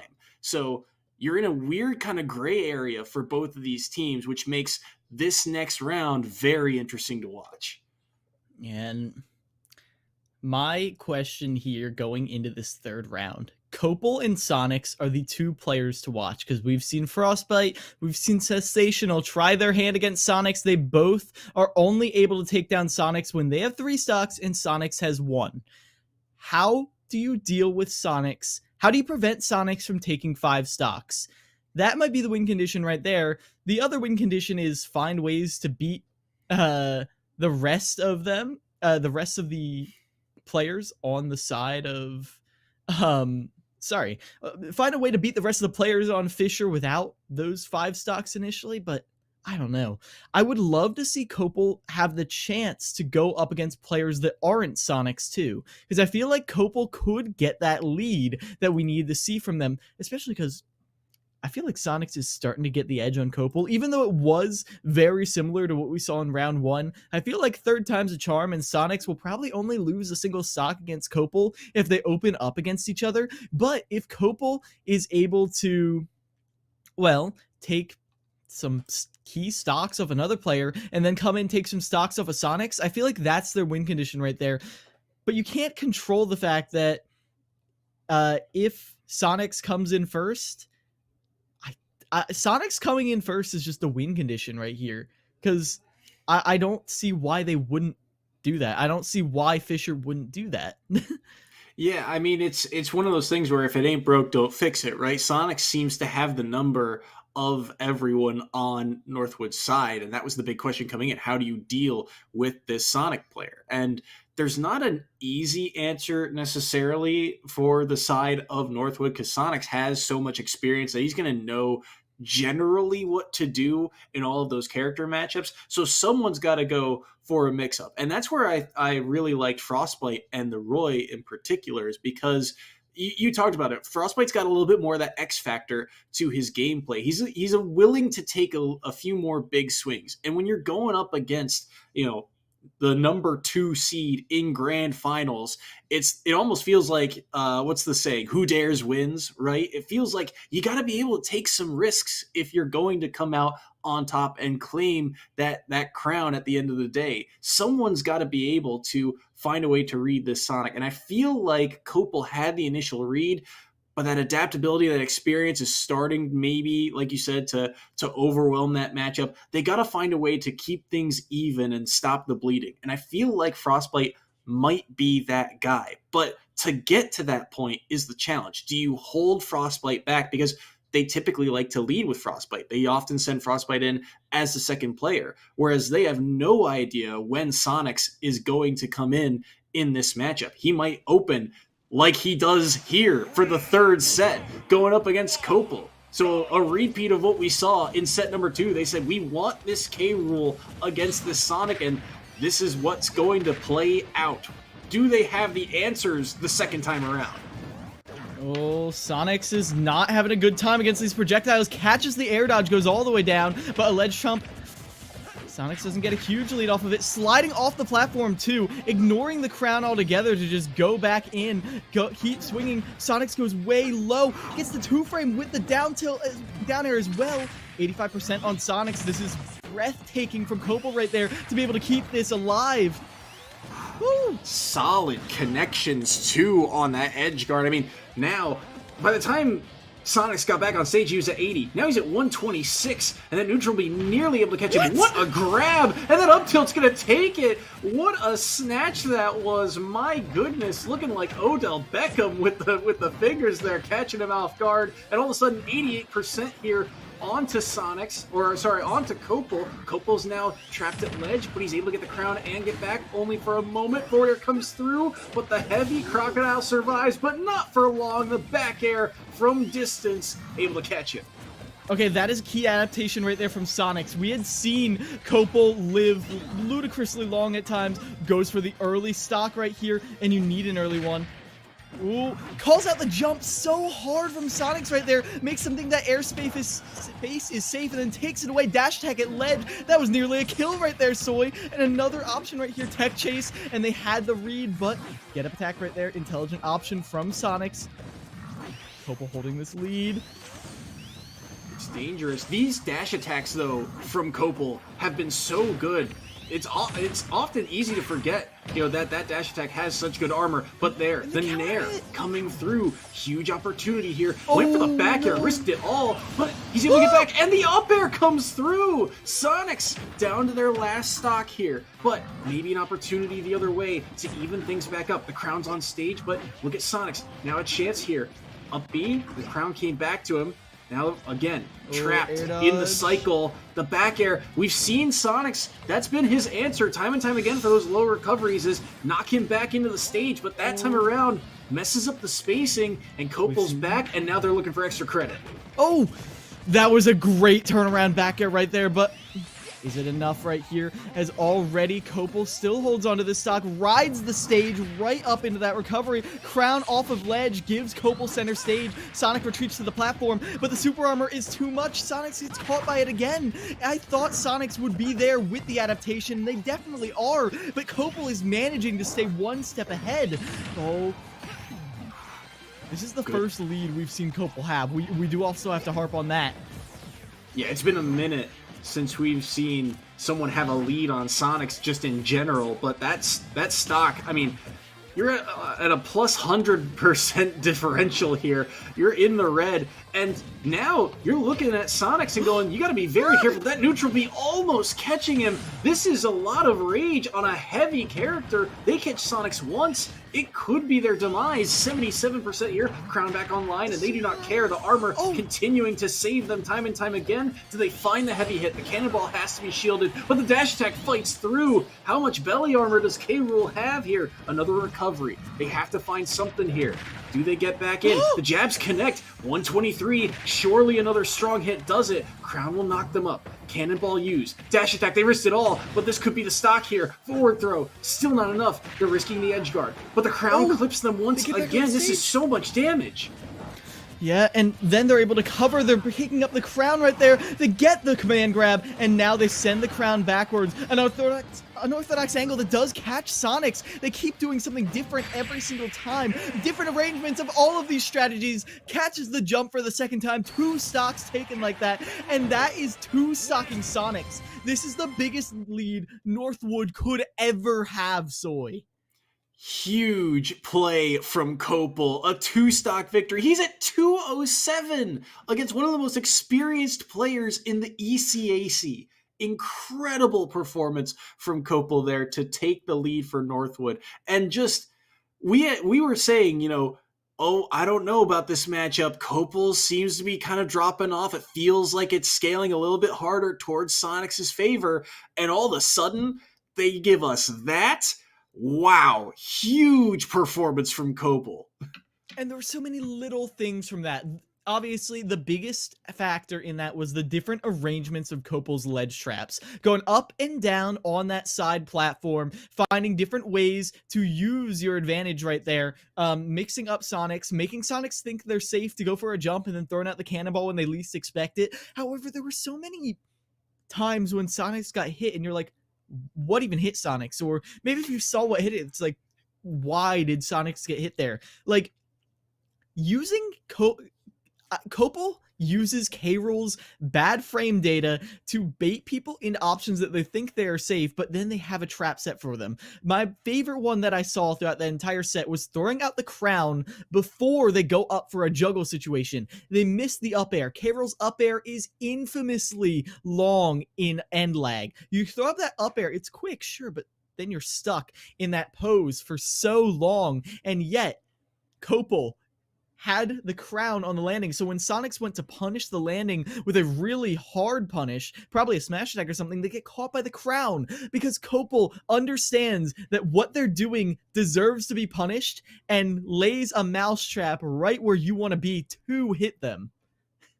Yeah, it's crazy to think about that too, because you've got to get that timing near perfect, especially against a player like Sonics, who's not only got great movement, but the speed of Sonic, I mean, is something else entirely for a character like King K. Rool to deal with. So those setups, those have to be, you know, mastered to a point. You've got to know exact timing to get that crown to come back and hit Sonics right when he is going for that punish. So huge shout out to Kopel there for that opening set. And the fact that they're able to survive at 207%. That's the percentage they were at by the time they took that third and final stock off of Sonics.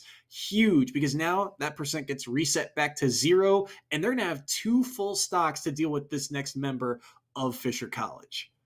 Yeah, and while we're waiting for this last pick, there is one little adaptation that I will be honest, I don't fully understand. They had that checkmate situation. Sonics drops the spring down. It does 3%, knocks K-Rool away, and there is nothing K-Rool can do when he has no resources. Except, I feel like what Kopel has been doing is riding the stage so close that the spring always knocks them into the stage, not away from it. This means they can immediately up B again, immediately get back on stage, and often comboing off of that up B if they up B, catch Sonics with a hitbox, grab the ledge, and then go into an up air. Like, this is a very serious threat. The fact that Kopel has found ways around situations that both me and Sonics thought were optimal, unwinnable situations.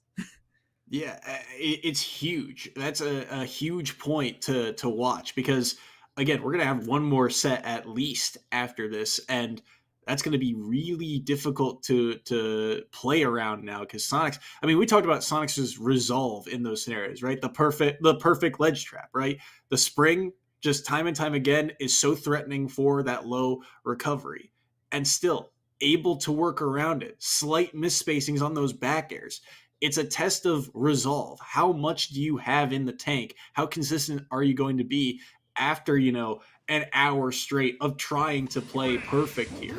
Now we get ready for the second member of Fisher College. It's going to be G Extreme rocking a new character yet again. This time it's the Pikachu. I won't lie, I'm confused by this, Soy. I don't think Steve necessarily has a bad matchup against K-Rool, but Pikachu definitely has some of the most, maybe not the best mobility in the game, but the most threatening mobility. A lot of Pikachu's mobility isn't just for show, it leads to actual kills, actual extensions, and that's what we're seeing right here, and yet, Kopel is able to get out of it. Ooh. Forward smash sets up a ledge trapping situation. What more can you get? There's that Nair on shield, but the Nair of Copals, how he's gotten a little bit of this chip damage on to G Extreme off the start here, even catching that recovery as well, threatening that back air too, and this is where G Extreme's got to be really careful. You've got a lot of rage on this Crocodile. If you don't find a way to take this stock early here, there's surely a big hit coming from King K. Rool. 60% to 107 here, but he neutral B's the wrong way. Counters the second projectile there, that neutral B from Pikachu, but the armor helping him out only for a moment. Forward air is not going to be able to take that stock quite yet. So Copal surviving here. How does he get off ledge? Just simply nairs his way back to stage, loses his crown though, and the cannonball clashes with it, so no extra projectile for Pikachu to deal with. I like the idea to dash attack there, but still some trades back and forth, but the lasting hitbox of the forward smash will be how Copal drops their second stock.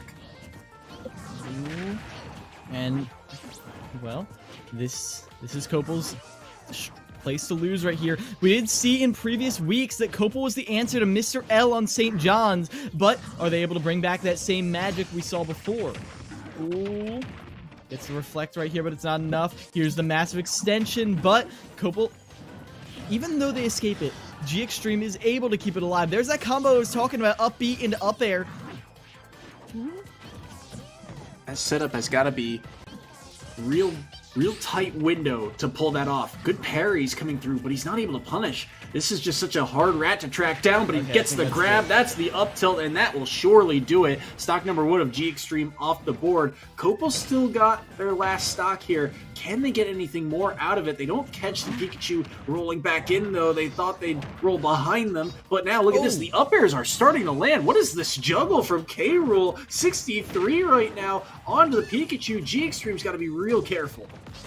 Yeah, and this is where K. Rool shines the most. This is where Pikachu can sometimes falter, sometimes cracks can show in this invulnerable protagonist as Pikachu holds on. G Extreme holds on slow and steady. Copal, they get parried. That super armor gets them through the entirety of the back air right there. Oh no! The crown coming back in, that up air. Like you said, nearly finding a way to take that stock. This is still, I mean, this is the danger window. Like you said, a huge potential turning point of the match right here. If G Extreme takes the stock, he holds 2, and it's only a 1 stock differential. If not, Copal is gonna get another one, and all of a sudden, G Extreme's on their last stock. That's gonna be at least, a bare minimum, a 2 stock lead headed into this next set. You lived that? Living Pikachu up smash at 130. Unheard of right there. As Copal gets off ledge. Back throw. Immediate jump. Goes for another grab right there. That could have been brutal. Tries to go for the Tri-State Twister, but instead rolls to center stage and catches them with the forward smash. And G Extreme stops the bleeding. But Copal has done unto Fisher College what Sonics did to Northwood in the previous round. 5 stocks from Copal. What a huge performance. Sonics off the board, G Extreme down to their last stock, and now they've got to deal with the 2 remaining members of Northwood on 1 stock, and still 1 player remaining for the side of, or post G Extreme, still 1 player remaining for the side of Fisher College. But this Pikachu, I mean, we talked to, you talked about it a little bit because we only got to see the Pikachu for a little bit, but that danger window of around 60% each, that's where it is the make or break point for Pikachu, and G Extreme just barely faltering there, showing, that's huge from Copal, once again stepping up on the biggest stage. I want to return to the question I posed at the beginning. Why Pikachu? Because I do think that Pikachu had a lot of merits, namely Pikachu's ability to just cover the stage in projectiles, able to throw out projectiles pretty much as fast or faster than K. Rool, except Pikachu has way lower end lag at the end of it. And what that means is Copal is throwing out the crown, throwing out the cannonball, and they're just clanking against the T-Jolts. They're never having an opportunity to really pose any real danger to the side of G Extreme. And by taking those out of the equation, that's a lot of Copal's main options out of the equation, especially in neutral. Yeah, it seemed like a very odd pick, and maybe it's a comfort thing, maybe it's just a matchup thing where they just feel a little bit more comfortable going Pikachu against the heavy, or just something along those lines. Whatever the reason may be, it seemed like maybe it was a decent plan, but at the end of the day, Copel getting 2 more stocks here at kind of the turning point set. Whoever wins this one is on match point. Like, that is a gamble in its own right, and G Extreme is now going to have to find a way to deal with however many stocks they can with only just the one on a very light Pikachu. We didn't get to see a ton of that kind of classic Pikachu combo game, in part because of the armor. I mean, we saw that whole entirety of the back air just get swallowed up by K-Rool armor. But at the end of the day, it feels like G Extreme likes these very combo-centric characters, but hasn't necessarily found the windows to really get that full string, that full combo extension off. Yeah, and it hurts when you're not getting the finishers to those combos, but it doesn't hurt as much due to the fact that G Extreme has generally been able to clear it out. Like, it would be a lot worse if we saw G Extreme rack up massive amounts of damage and then was completely unable to find kills. But by spacing the forward smash, by getting forward airs, even with that drag down up smash, we have seen G Extreme with the ability to get the kills. The issue is, without those extensions off of the combos into the kills, Pikachu doesn't really have that like stray hit kill power. What makes Pikachu scary is that at any percent, at like 30, at 0, at anything, you can get clipped by a back air, a falling up air, whatever you please, and then all of a sudden you're being carried to the edge of the stage. There is literally nothing you can do if the Pikachu doesn't mess up, and you're dead.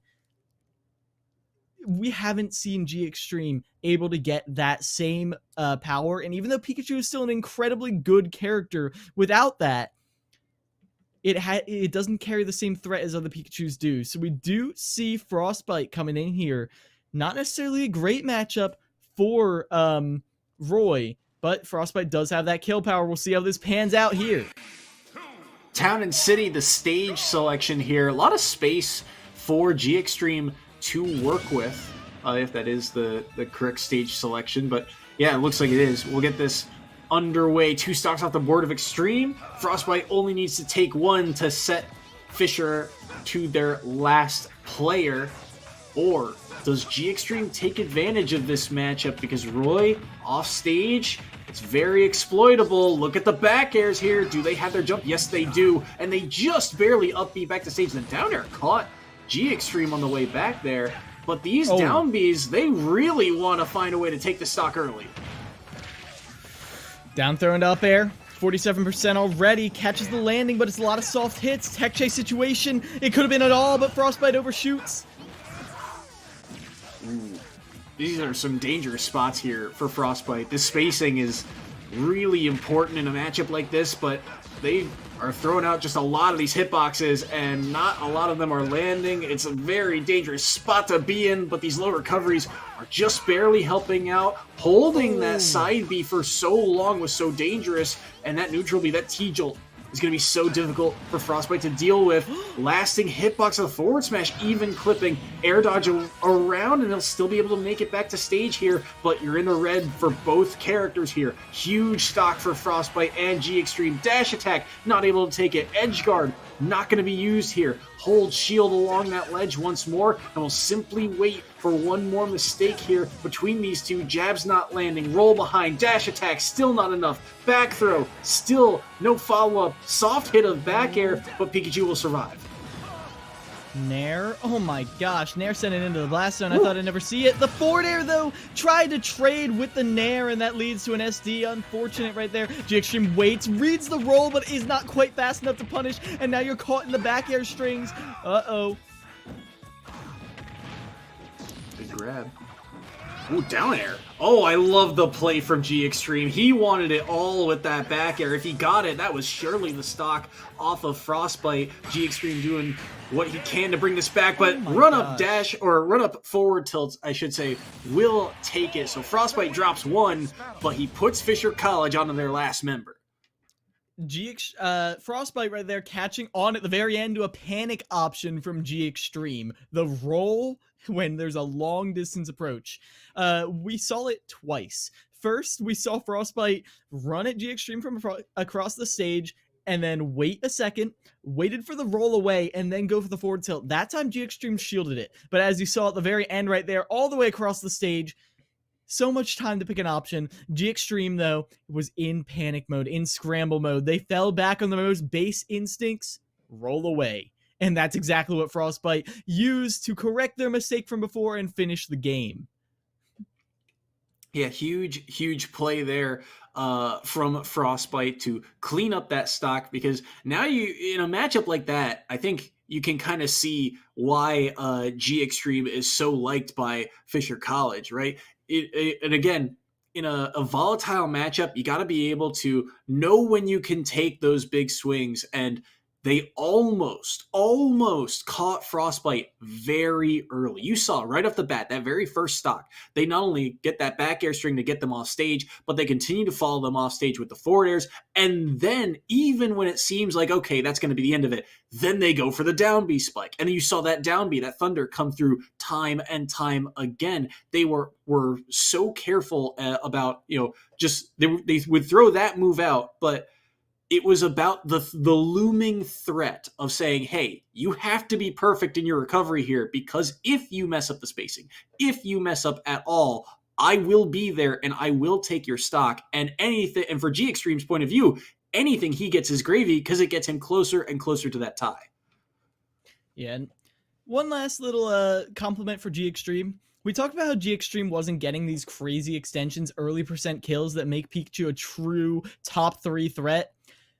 They went for it right at the end there with those ledge traps. I mean, down throw into down air, falling down with the back air, and even though it didn't quite land, G Extreme demonstrated that they have the capability to take stocks at 30%. That's what makes Pikachu scary. That's what makes G Extreme extremely scary. So very nice to see there from G Extreme. Frostbite, though, found ways around it. Very intelligent recoveries overall, and they're going to continue applying that intelligence into this next battle. Oof. It's going to be PS2 again. So trying to think of who would want to play there. I have to assume Tony Pajamas would be the final representative, and that's a little scary because of the fact that Tony Pajamas was the one who went down. The other option, I think, is MD. Between the two of them, I think MD is the better choice. Even though Tony Pajamas has the experience against Frostbite, and I do believe that Tony probably would win against Frostbite, you would then have to go against a player you haven't played against before with 1 stock. And that's what they are going to do. We'll see how this pans out here. Frostbite with 2 stocks, Tony Pajamas with 1. Or wait, no, with 3. Yeah, Tony Pajamas stepping in as the third and final member of Fisher College for this third set here.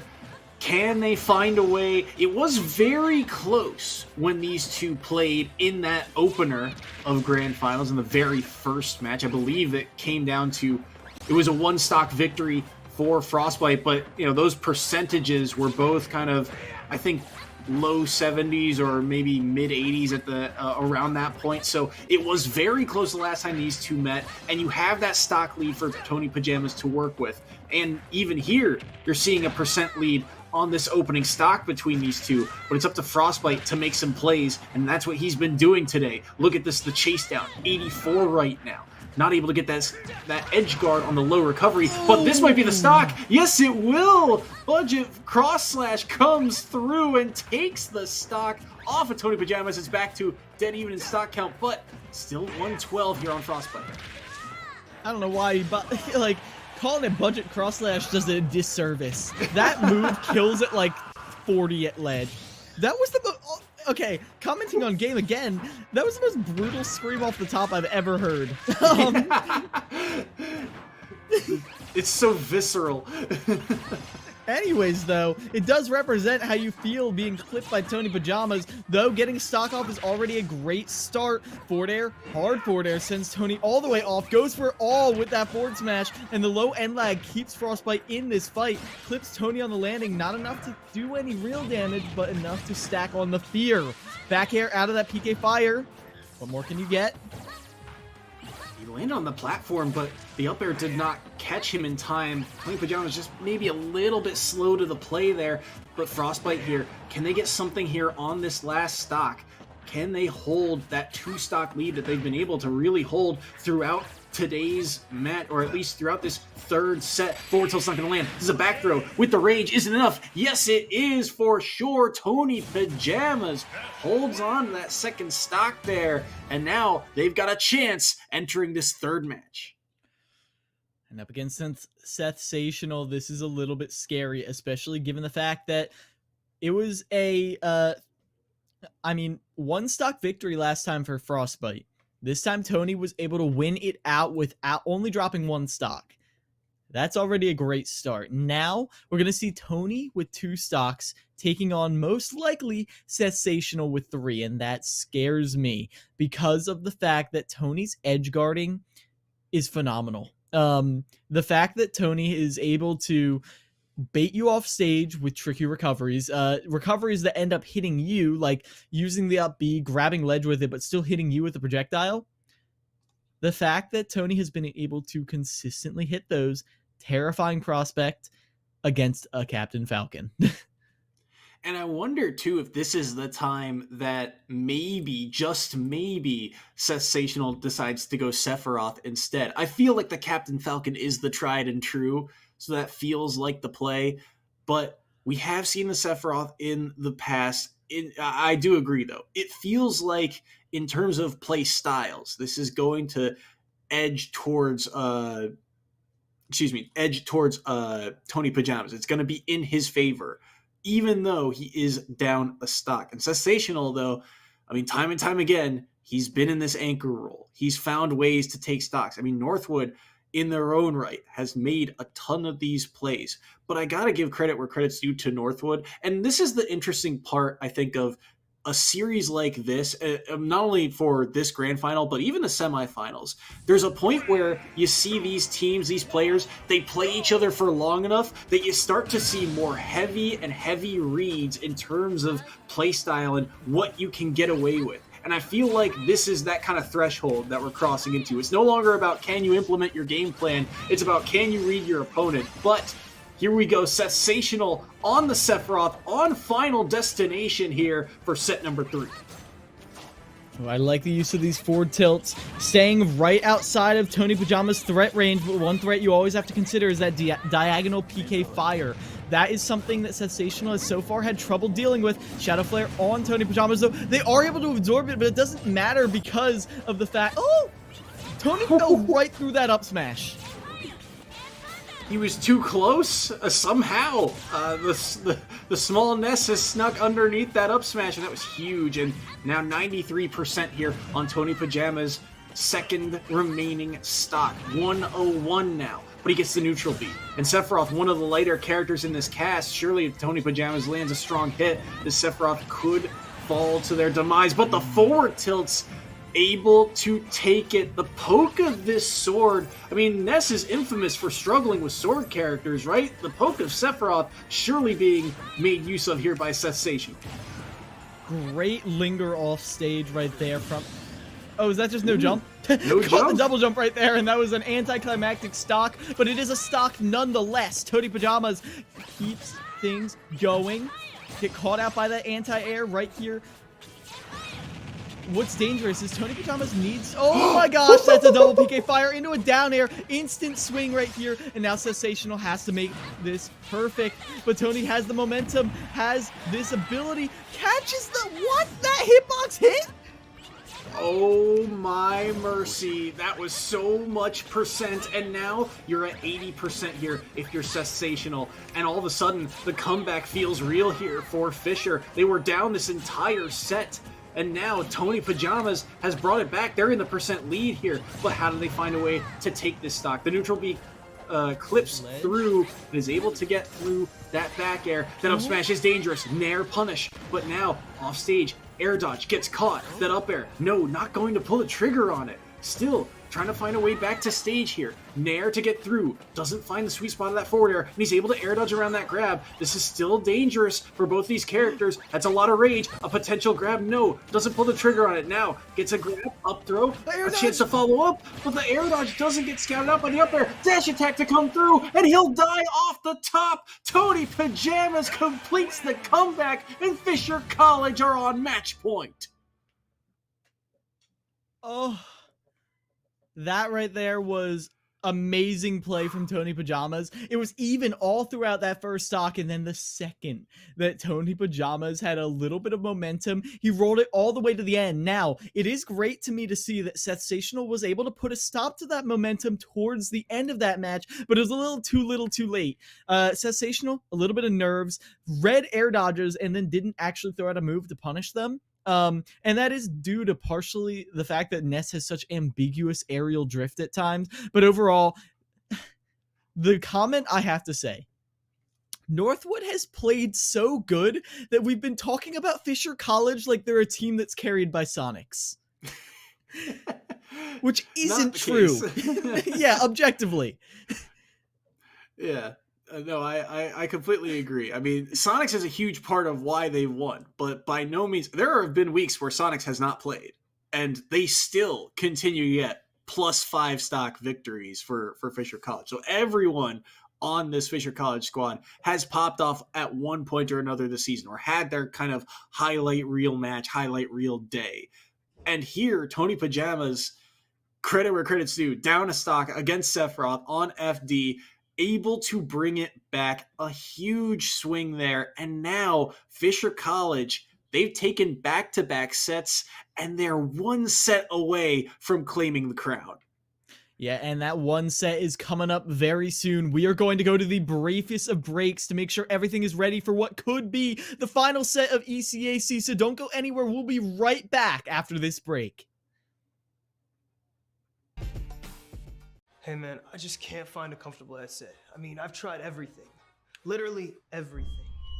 Sheesh, my brother. I got you. The HyperX Cloud 2 Wireless. Legendary comfort goes wireless. That is comfortable. What sound experience would you like today? I'll have the fantasy pack. Good choice. And could you make it a Cloud 2 wireless? On his way, sir.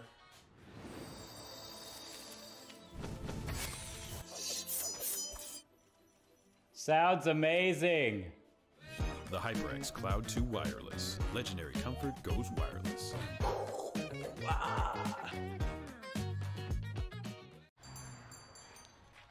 What will you like today? Another Cloud 2 classic? I'll stick with the usual. Maybe take a little bit off the sides.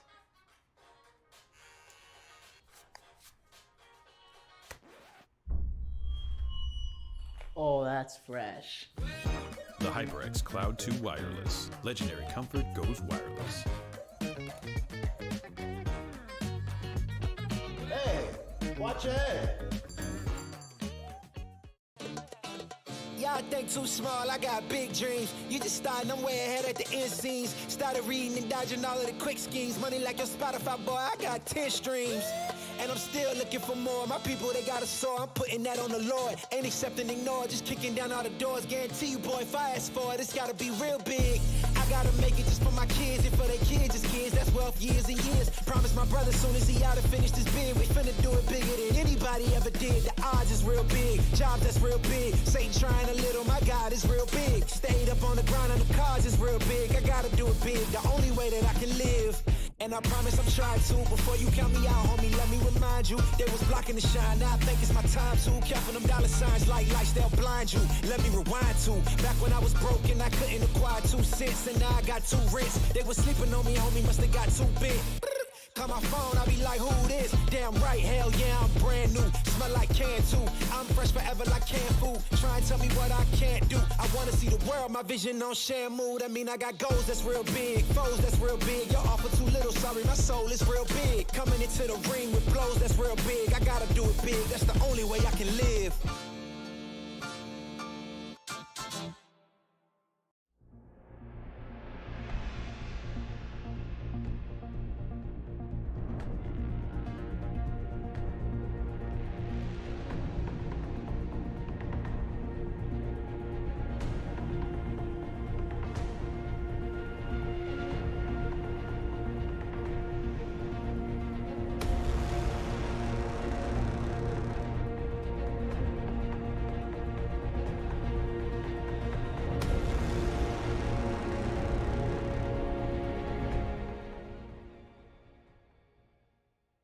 Ain't accept and ignore, just kicking down all the doors. Guarantee you, boy, if I ask for it, it's gotta be real big. I gotta make it just for my kids and for their kids' kids. That's wealth years and years. Promise my brother soon as he out and finished his bid, we finna do it bigger than anybody ever did. The odds is real big, jobs that's real big. Satan trying a little, my God is real big. Stayed up on the grind on the cars is real big. I gotta do it big, the only way that I can live.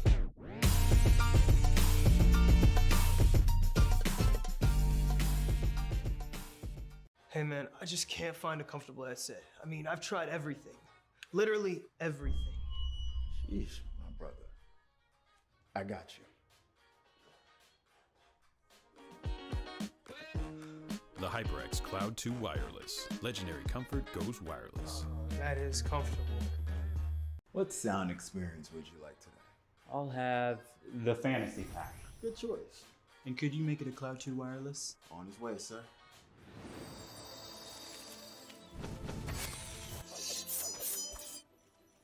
Sounds amazing.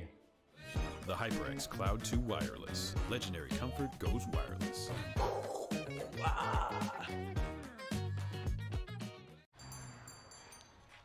What will you like today? Another Cloud 2 classic? I'll stick with the usual. Maybe take a little bit off the sides.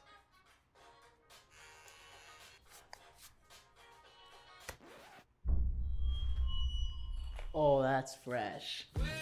The HyperX Cloud 2 Wireless. Legendary comfort goes wireless. Hey, watch your head.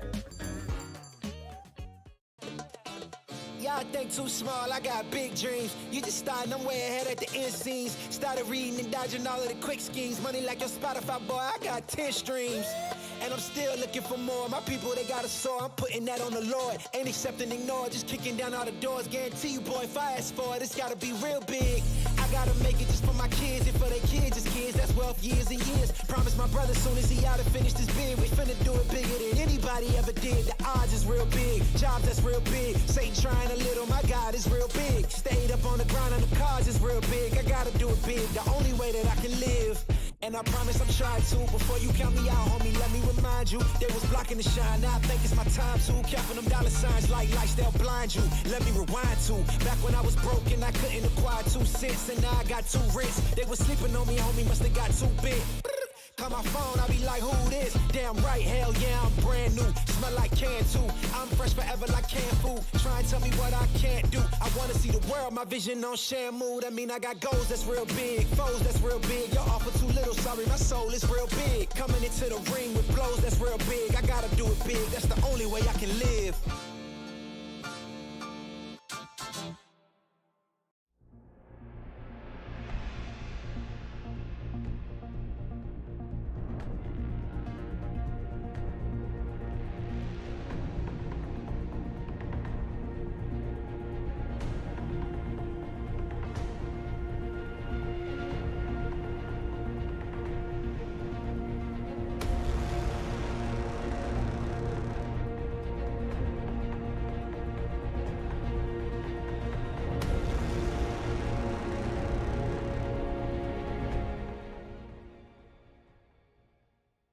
Ain't accept and ignore, just kicking down all the doors. Guarantee you, boy, if I ask for it, it's gotta be real big.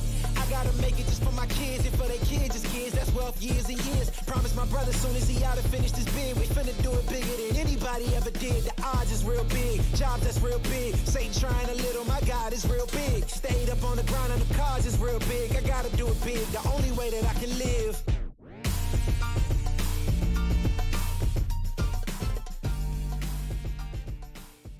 Hey man, I just can't find a comfortable headset. I mean, I've tried everything.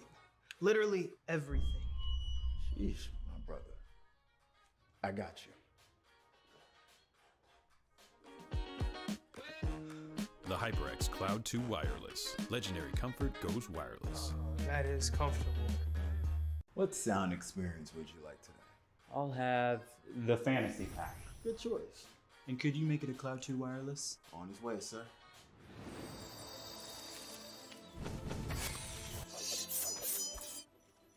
Sounds amazing. The HyperX Cloud 2 Wireless. Legendary comfort goes wireless.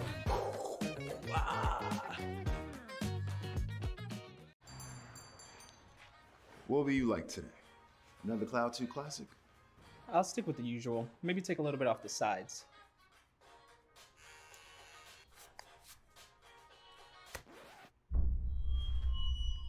Oh, that's fresh. The HyperX Cloud 2 Wireless. Legendary comfort goes wireless. Hey, watch your head.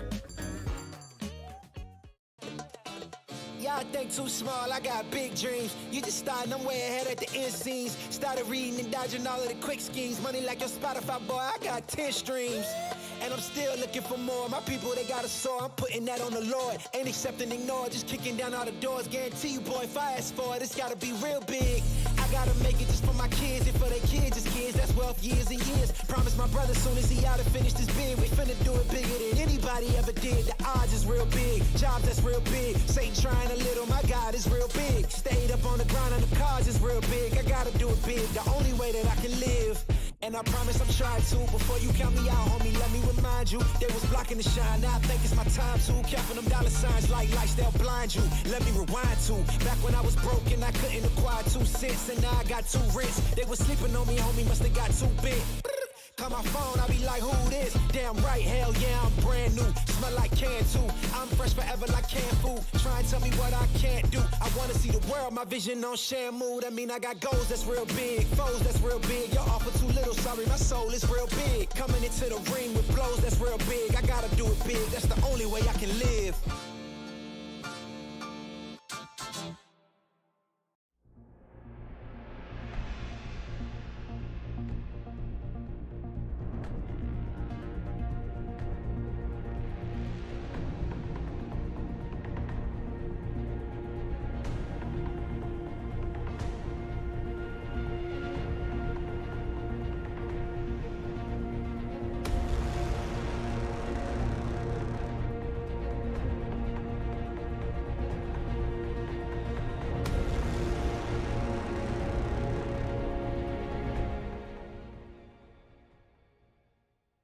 Ain't accepting, ignore, just kicking down all the doors. Guarantee you, boy, if I ask for it, it's gotta be real big. I gotta make it just for my kids and for their kids' kids. That's wealth years and years. Promise my brother soon as he out and finished his bid, we finna do it bigger than anybody ever did. The odds is real big, jobs that's real big. Satan trying a little, my God is real big. Stayed up on the ground on the cars is real big. I gotta do it big, the only way that I can live.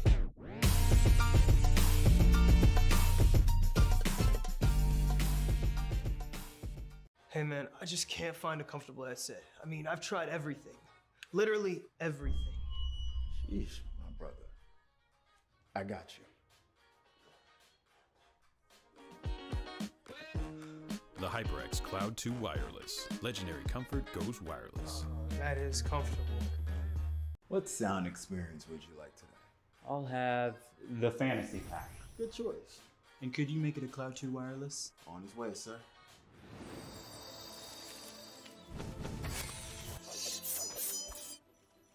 Sounds amazing. The HyperX Cloud 2 Wireless. Legendary comfort goes wireless.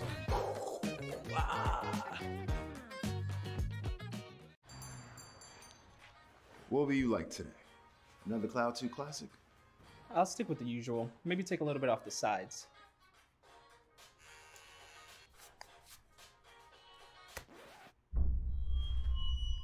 Oh, that's fresh. The HyperX Cloud 2 Wireless. Legendary comfort goes wireless. Hey, watch your head. Y'all think too small, I got big dreams. You just starting, I'm way ahead at the end scenes. Started reading and dodging all of the quick schemes. Money like your Spotify, boy, I got 10 streams. And I'm still looking for more. My people, they got a soar, I'm putting that on the Lord. Ain't accepting, ignore, just kicking down all the doors. Guarantee you, boy, if I ask for it, it's gotta be real big. I gotta make it just for my kids and for their kids' kids. That's wealth years and years. Promise my brother soon as he out and finished his bid, we finna do it bigger than anybody ever did. The odds is real big, jobs that's real big. Satan trying a little, my God is real big. Stayed up on the ground on the cars is real big. I gotta do it big, the only way that I can live. And I promise I'm trying to. Before you count me out, homie, let me remind you. They was blocking the shine, now I think it's my time to. Counting them dollar signs like lights, they'll blind you. Let me rewind to. Back when I was broken, I couldn't acquire 2 cents. And now I got 2 rents. They was sleeping on me, homie, must have got too big. Call my phone, I be like, who this? Damn right, hell yeah, I'm brand new. Smell like can too. I'm fresh forever like canned food. Try and tell me what I can't do. I wanna see the world, my vision on shamu. That mean I got goals that's real big, foes that's real big. Your offer too little, sorry, my soul is real big. Coming into the ring with blows that's real big. I gotta do it big, that's the only way I can live.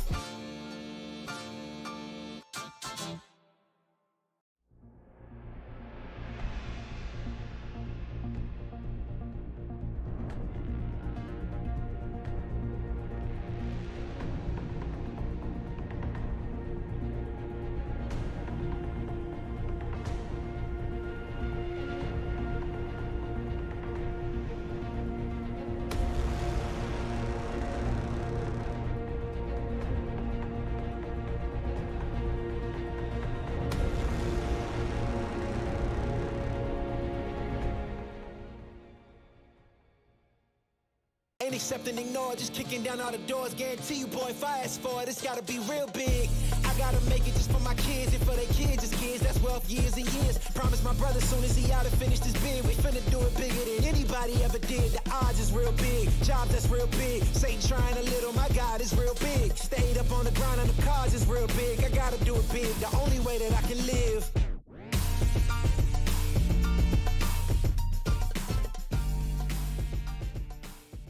Hey man, I just can't find a comfortable headset. I mean, I've tried everything. Literally everything. Jeez, my brother. I got you. The HyperX Cloud 2 Wireless. Legendary comfort goes wireless. That is comfortable. What sound experience would you like today? I'll have the fantasy pack. Good choice. And could you make it a Cloud 2 wireless? On his way, sir.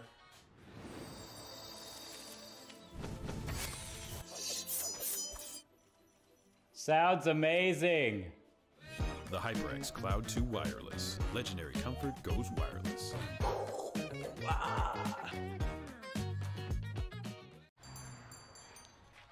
What will you like today?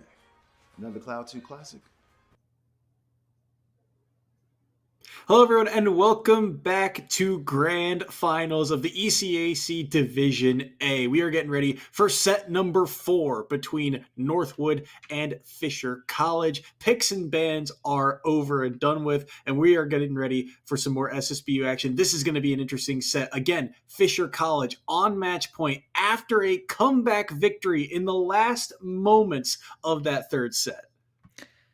We opened the last set by saying that somehow Northwood's win condition was getting them to not send in Sonics because Sonics was just going to beat Copel again.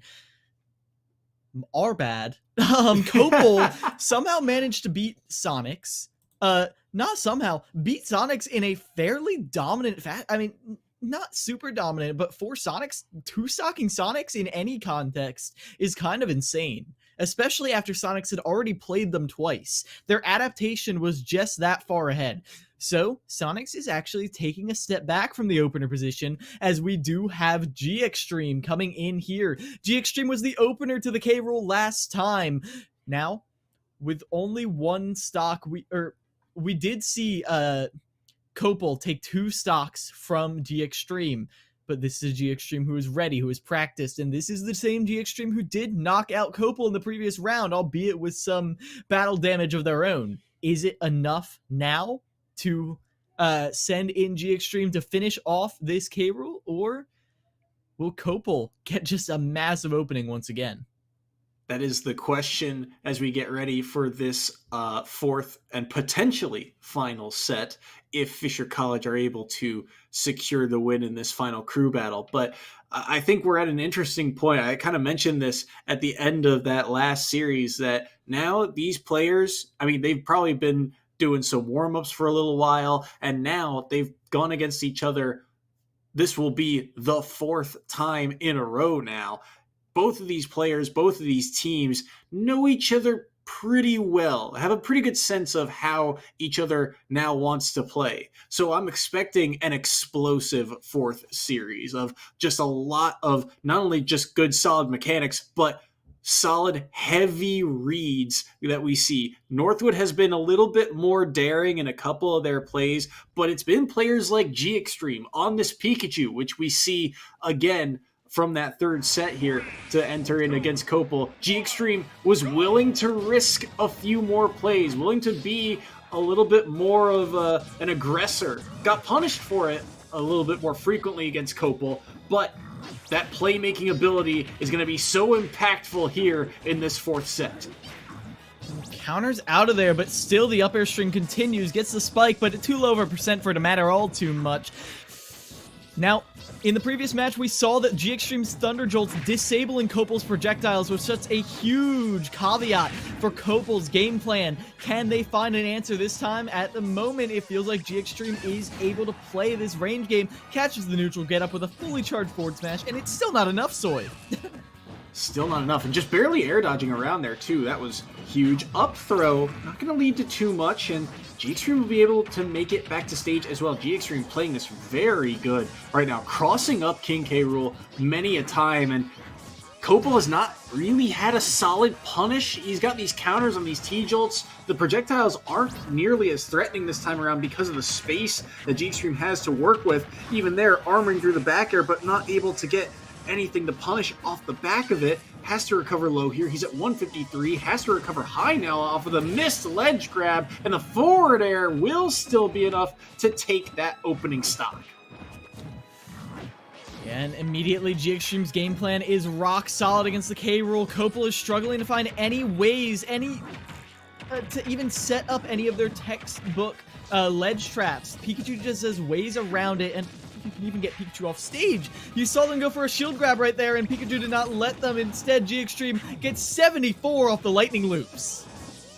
That's so much damage. I mean, it loops their own, but now 74 to 76, just like that in terms of stock count. But still, Copel struggling to find ways to attack this Pikachu. Cannot find a way to track down this Pokemon right now. Nair to knock them away, but still, these wall jumps into up Bs, there is no real easy answer, and the down B is going to connect the spike in all hits, but Copel, low recovery once more. He'll make it back, gets the crown as well, but they'll just have to back away. But look at the combo game from G Extreme. One small overextension, and they die off the top to an up smash. This is raising serious questions about how Northwood is going to make this work. G Extreme is the answer that all of Northwood was dreading from Fisher. Down throw into up smash easily takes the stock from Pikachu, but now you've got to take two more if you even want to give Northwood a fighting chance, because even with a 5-stock lead gained by Copel in previous rounds, the rest of the team wasn't able to clean it up, especially against the likes of Fisher.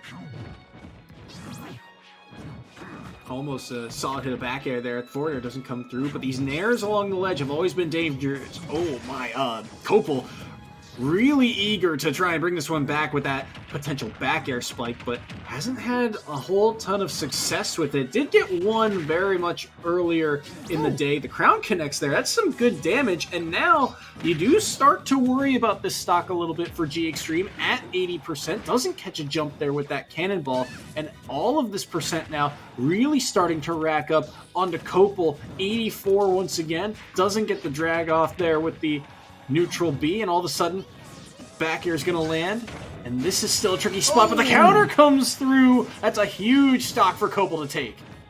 Yeah, and Copel's feeling themselves now. They got their one opening. Playing around this ledge, even though it's dangerous, they know that that is where they could get a potential kill. Somehow that dash tech beats out the cannonball and hits Copel. That's Pikachu for you. But that is an up close and personal hit, 54%, and you're off stage. Goes for the crown, ledge trapping right here, gets hit out of the ledge trap. A down, fourth throw instead. This is Copel with all the momentum in the world. G Extreme needs to find a way to stop the bleeding. Can they do it here? That's a solid hit of forward air. 96 right now onto this Pikachu. G Extreme looking for a way back to stage, but the forward smash is going to get punished. Dip underneath with the up air, and Copel was down 3-1 and brought it all back. Northwood's back in the lead. They earned that taunt at the end right there. A reverse 3-stock? You are allowed to taunt after that because come on. Can you believe that? G Extreme had a rock solid gameplay and Copel didn't seem to have any answers to it. How do you ledge trap that which cannot be on the ledge? I mean, Pikachu's just going all up and around it. And the fact of the matter is, Pikachu's movement is incredibly threatening. The fact that a quick attack landing could end up just murdering you right then and there. But, well, we saw Copel find ways to interrupt Pikachu at the beginning of the movement, catching quick attack before they actually even started moving, catching a lot of Thunder Jolts before they even came out, punishing them for even throwing the Thunder Jolts out in the first place. Copel found their ways in, and oh, they earned that win. What a huge comeback that was. The counters on the T-Jolts was seemingly irrelevant through the first portions of that series, and then as it dragged on, all of a sudden the counter taking that second stock off the board, you felt like, okay, at least he's got a chance here on this last stock. And I always say, SSBU, as long as you've got one stock, you've got a chance. And Copel making the most of it there, able to take that stock. And again, I talk about being a playmaker. We mentioned Frostbite with that X factor, willing to take some risks. G Extreme getting punished there for taking that risk. That forward smash on the platform, saying you're going to jump into me because you just want to hit me. You just want to get the stock over with. And instead, dipping underneath the platform and going for that long up air hitbox to take that stock. Such a clean punish there from Copel to give Northwood the lead here, only by a stock, but they hold on to it, and that's just what they need. And now we get to see what Fisher College has in response. Yeah, I mean, we said at the end of the last crew battle, Northwood has been playing so good, it makes them look like a team that is carried by Sonics. However, right now, Fisher is opting for a different strategy, not sending out Sonics initially. Instead, we are seeing the other members of Fisher being used to wear down this previously unknown behemoth that is Copel. Tony Pajama's coming out next. Tony has repeatedly been the clutch factor, the consistent member of Fisher to come out and save games when needed the most. Needs to be able to wipe out Copel here and now, prevent them from getting that lead, but right now trading back and forth. This is not the dominance we often see from Tony. Can he bring it back here as he warms up, gets hotter, carries Copel off stage? Crown not going to connect there, and we'll be offline for the moment. Ooh. But an air into forward tilt there is a pretty solid combo to knock Tony Pajamas away. And now the combo game is really starting to come online. The forward air catches the air dodge. Copel, he's a madman right now. Where has this been all season long? It's been here all along, maybe. Oh my goodness, look at this. Taking the stock, 26% already on Tony Pajamas second. Tony Pajamas able to get that comeback win last time, but really in a bit of a struggle here to take something off of Copel off this first stock. Oh, finally, the down smash will do it, and I like that. Copel would have lived off the top, so send him towards the blast zone. That is the perfect move, but I have to say, that first stock was just a compilation of oddly satisfying K-Rool moments. The way everything just barely connected. The way nothing seemed like it was going to work, but just the very last hit of the crown would connect into the very last hit of that forward air. It just kept going on and on and on in ways that I did not know combos could be extended. It was the perfect storm there, seemingly, for Copel to take that first stock. So Northwood still will hold the lead. But, and this is a huge question now, Copel has kind of been the answer for a lot of these, potential players for Northwood that have really swung the momentum, right? We talk about, we've talked about Sonics and the experience that he has. We've talked about Tony Pajamas and that pop-off potential. But now Copel's off the board, and it's up to these next two players of Northwood, which have been consistently Frostbite and Sensational. Sensational has had a little bit more of a struggle today, constantly being the anchor, but not always from the kind of leading perspective. do they opt to send him in here and try and get the run back? Because this is the situation that ended that last series. Tony Pajamas with 2 stocks, Sensational will start with 3. Or do they lean once again on Frostbite, who has been able to deal with Tony Pajamas, but then you leave, a question mark as to how will he do against Sonics, who is presumably that third and final member, Fisher College in this final moment. Maybe you lean on SGP, who we haven't seen today on the Wii Fit, but that is the question that is now posed to Northwood in this situation. I am surprised we haven't seen SGP, but I don't know if I love to see. I've seen Tony take apart Wii Fit trainers. Even though Wii Fit plays really good on the ledge, Tony has shown his ability to get in up close and personal, get a diagonal PK fire directly into a spike. You don't want to be seeing that happening. I feel like even though Frostbite didn't do as hot in the previous match, you have to put faith in your team's adaptation. If you play solely leading by fear, it's not going to go well for you, to say the absolute least. So I would not hate seeing that, but instead we do see Sensational on the Falcon, trying to be the answer to Tony this time. Wasn't able to close it out with the Sephiroth previously, so going over to the Falcon. And the Captain Falcon, I believe, is the tried and true of Sensational at the end of the day. The question is, it's a lot tougher of a matchup going up against Tony Pajamas. Do they have the answers here to hold on and get this win, or at least keep themselves in the lead here? It's going to be difficult to do when you're off stage and you've used your jump, and now the smash attacks are starting to clip below the ledge, but he'll be able to make it back. 106 to 57 here. Already a pretty decent percent lead built up for Tony Pajamas, but the up B will help dip into that. Ooh, side B opens them up, but are not able to extend into that up smash. And at the moment, Tony is being very elusive in the air, but not able to get the follow-ups that he wants off of these key moments. Get up right through that rapid jab. I guess not proper spacing from Sensational in the chaos.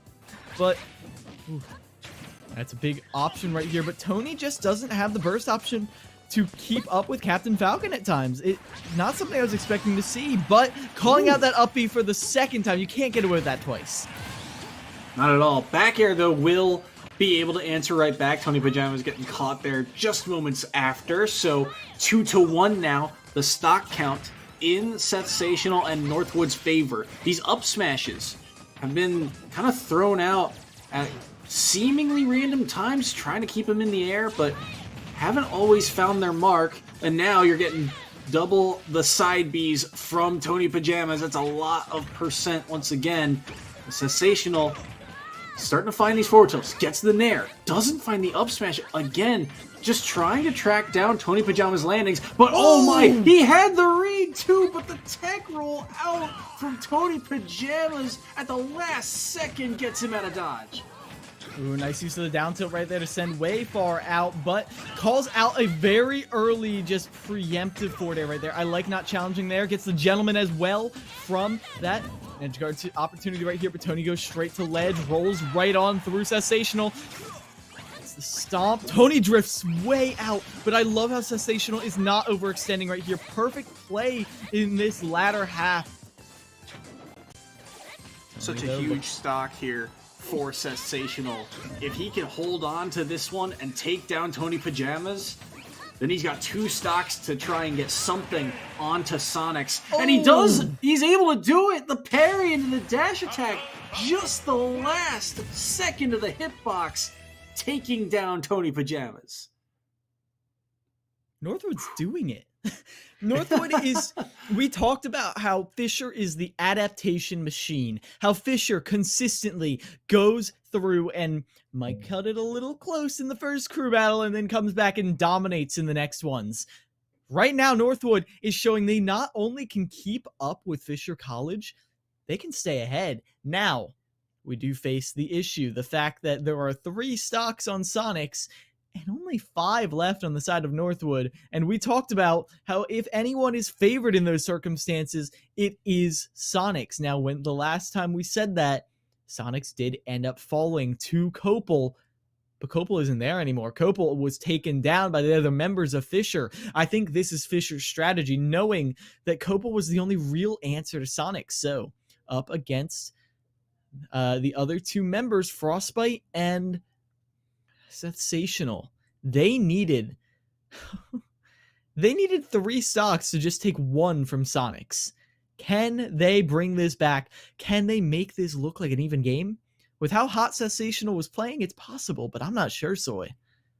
He's got 2 chances to get something on the board here, and Sensational has had moments of their own throughout this season, but this series in particular, he's been tasked with a lot of difficult matchups, and this is all coming off of that last set, that set that decided who would be on match point, and he lost on FD to Tony Pajamas. To bounce back and take this set with Captain Falcon is huge, and to hold on to 2 stocks is huge. But as we've mentioned, this is Sonics, one of the most experienced players in the ECAC, who's about to step in, and this Sonic really got rolling, especially in the past or in sets 2 and 3 against players like Sensational, right? So this is going to be a difficult task for Sensational. The question is, how much can Sensational get done? Is he able to take a stock at all? Because this is what Sonics has done. He steps in moments like this, plays cleanup crew, and just continues to make play after play. And still, Frostbite looming in the background. That Roy, it's going to be Roy. He hasn't gone anything else all season long. It's going to be a huge question mark, but this is where plays are made. It's also worth noting, interestingly, that Sonics, it was the anchor of the very first set. The only set that Fisher College has lost all season long. Here he is again now in this anchor spot, asked with taking the next 5 stocks. Like you said, Copel no longer on the board, but 5 stocks against Northwood is still a lot. So here we go. Last member of Fisher College trying to pull off a 5-stock comeback, 3 of their own to do it. Who comes out on top here? Ooh. Going for that jab ledge trapping that we saw before.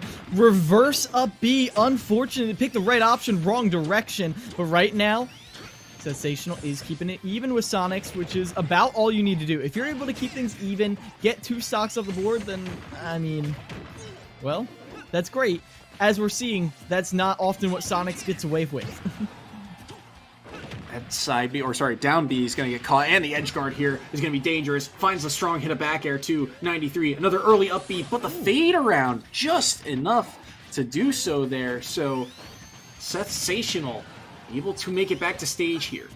Gets 32. The up tilt doesn't land here. Those up tilts have really been a struggle to land for Sensational today. We've seen them throw out a couple as well, but now the follow-up into the forward air, off stage once more, hasn't used his jump yet, and maybe never had in the first place, falls to the spring threat there, and all of a sudden, it's back to a chance now. This pressure from Sonics, he just is unrelenting, keeping Sensational in the corner. This is the kind of play we've come to expect from Sonics. The kind of play that everyone has come to expect from Sonics. The fact that, well, he sees your kill options, he sees what you want to do, and he just chooses not to interact with it. Instead, you are going to fight on Sonics' turf, and it is very rocky terrain, my friend. Sonics is the one who has proficiency here, and right here, oh, Seth, even with all the recovery mix-ups, still it feels like he can never get through the option coverage. Even a stomp is enough to set up to a kill. Sonic still holds on.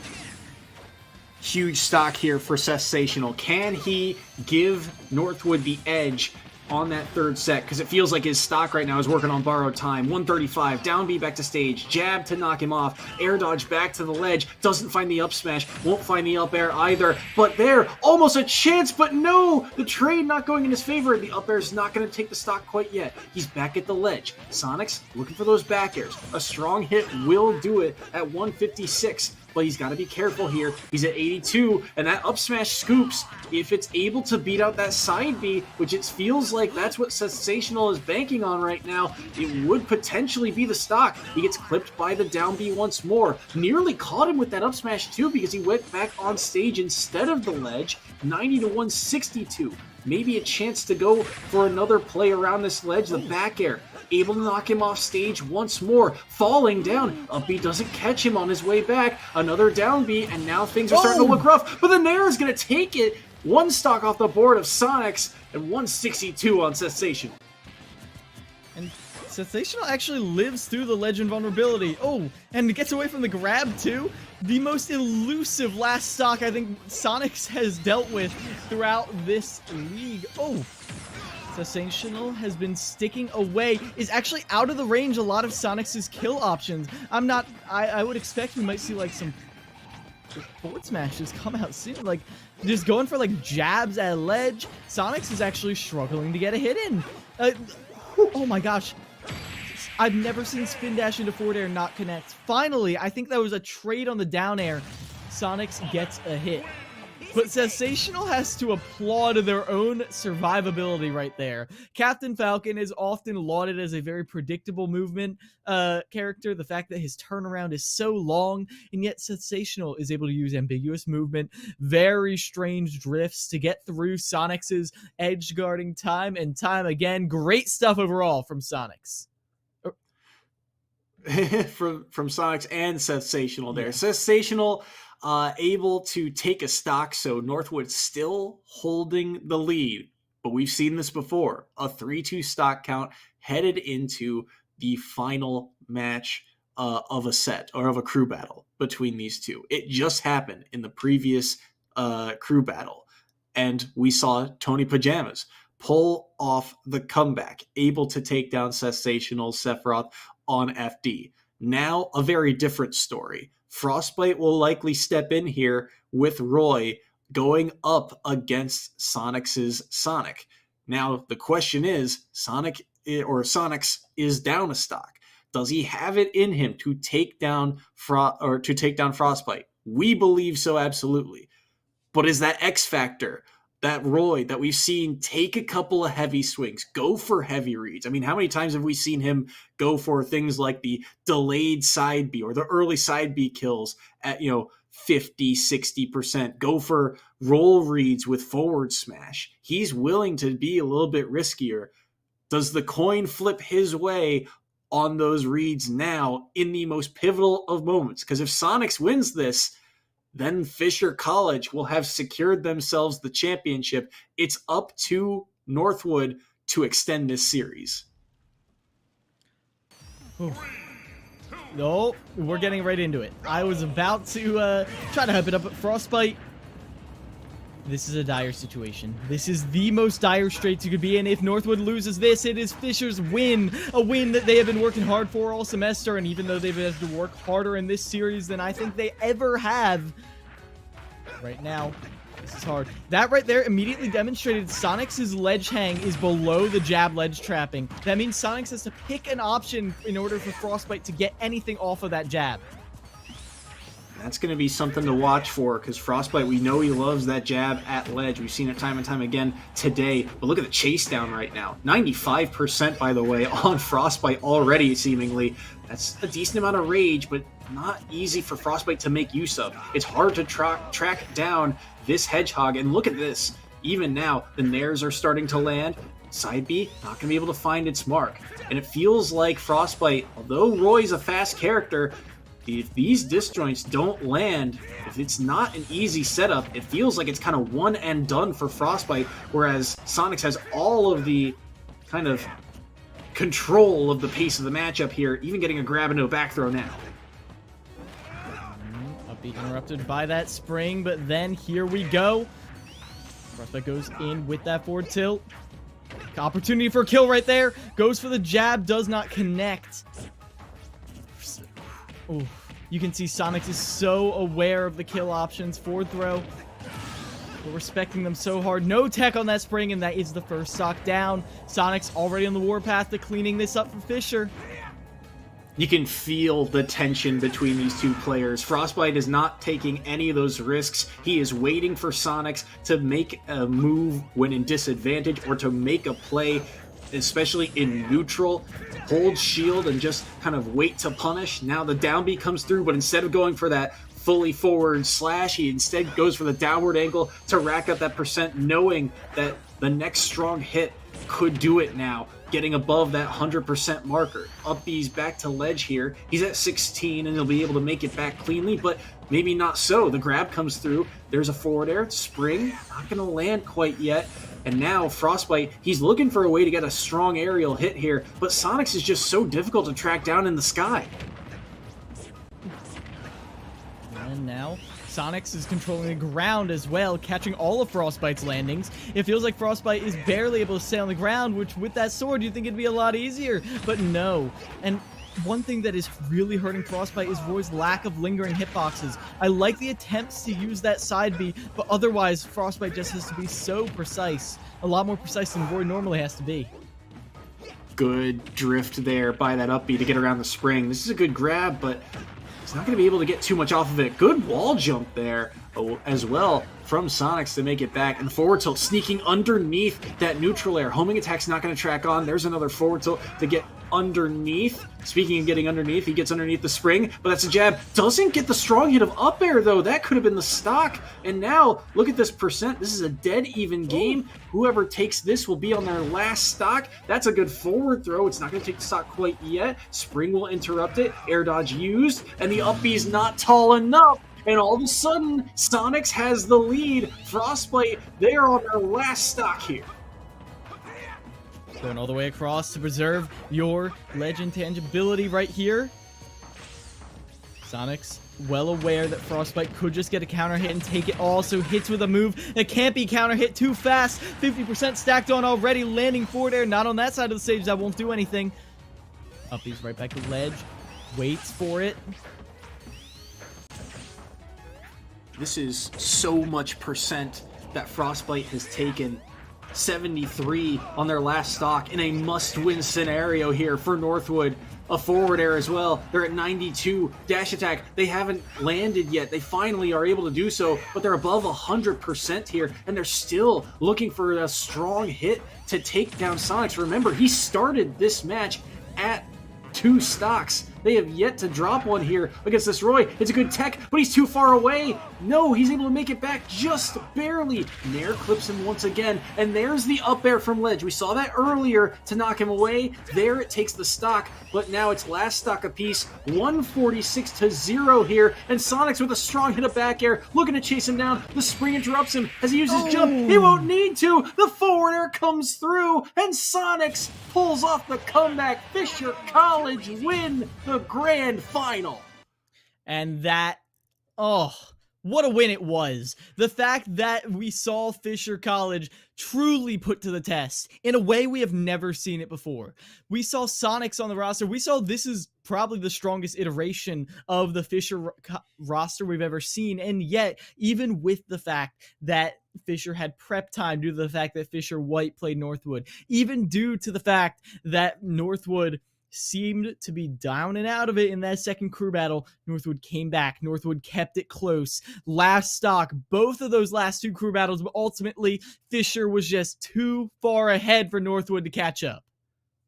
It was such a tight battle, but the biggest stars show up on the biggest stage, and Sonics did just that.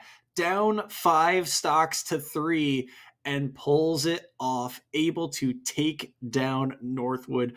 And they, after dropping that first set, you wondered, was this Northwood's time? They're such a snowball-y team. When they win that first set, they are so good at cleaning it up. And yet, the battle back was insane to watch. A lot of fun this series was. And I believe we might have the chance to interview one of the players shortly afterward, but we'll have to see when or see if we can hear back. But what an overall series this was. Congratulations to both of these schools, and we'll get that opportunity to speak with one of the players after a short intermission. So don't go anywhere. We'll be right back. I'll stick with the usual. Maybe take a little bit off the sides.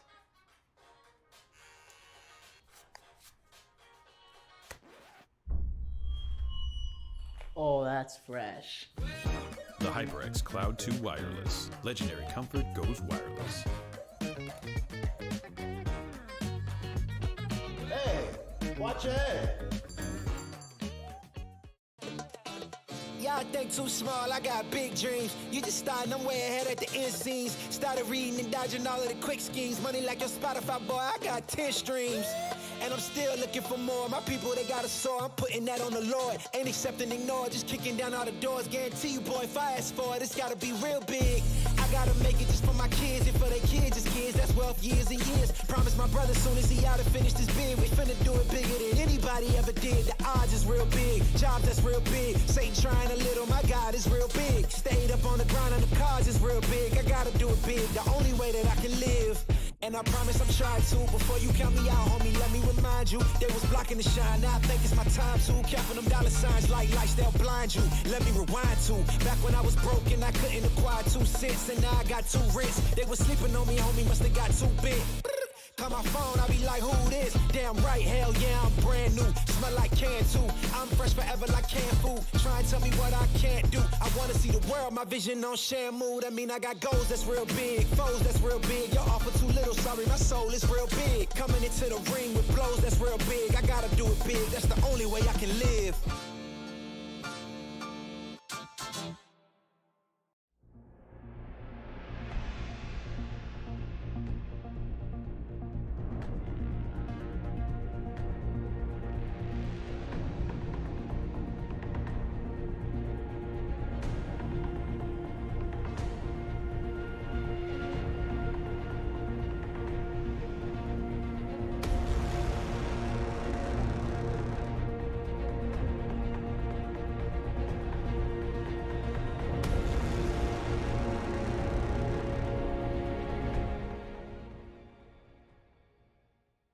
Ain't accepting, ignore, just kicking down all the doors. Guarantee you, boy, if I ask for it, it's gotta be real big.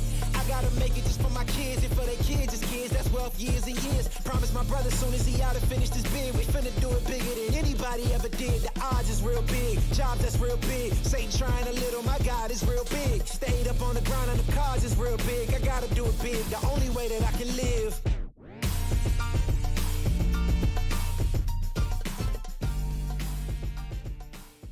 Hey man, I just can't find a comfortable headset. I mean, I've tried everything. Literally everything. Jeez, my brother. I got you. The HyperX Cloud 2 Wireless. Legendary comfort goes wireless. That is comfortable. What sound experience would you like today? I'll have the fantasy pack. Good choice. And could you make it a Cloud 2 wireless? On his way, sir.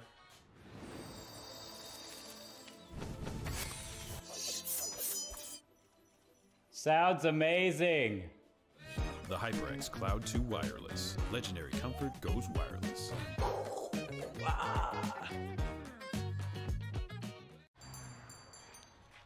What will you like today? Another Cloud 2 classic? I'll stick with the usual. Maybe take a little bit off the sides.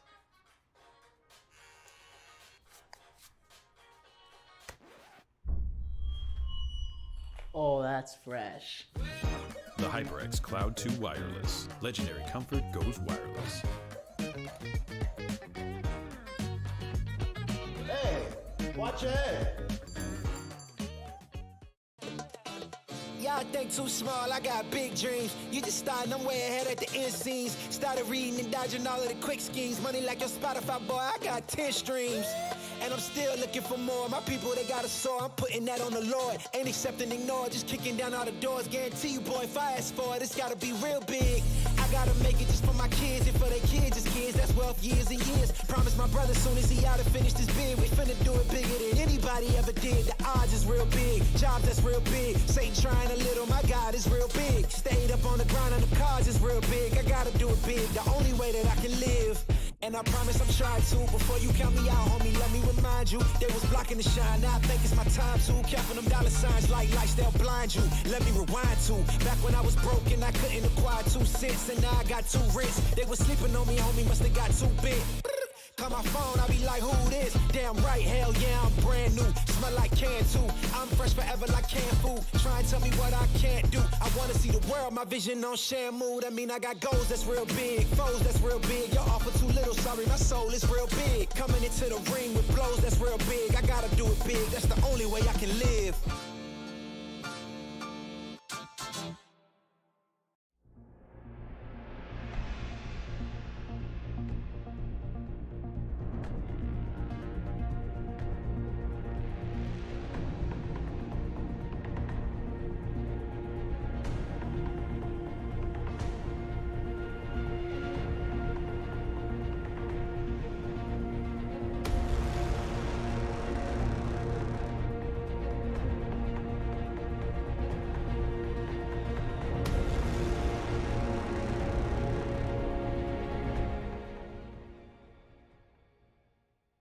Ain't accept and ignore, just kicking down all the doors. Guarantee you, boy, if I ask for it, it's gotta be real big. I gotta make it just for my kids and for their kids' kids. That's wealth years and years. Promise my brother soon as he out and finished his bid, we finna do it bigger than anybody ever did. The odds is real big, jobs that's real big. Satan trying a little, my God is real big. Stayed up on the grind on the cars is real big. I gotta do it big, the only way that I can live.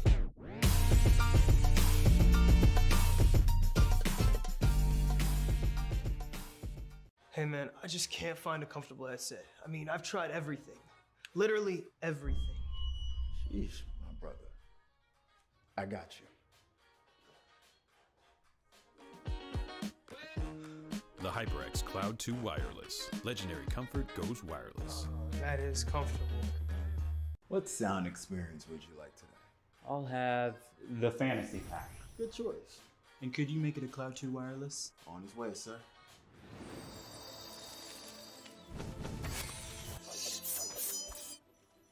Sounds amazing. The HyperX Cloud 2 Wireless. Legendary comfort goes wireless.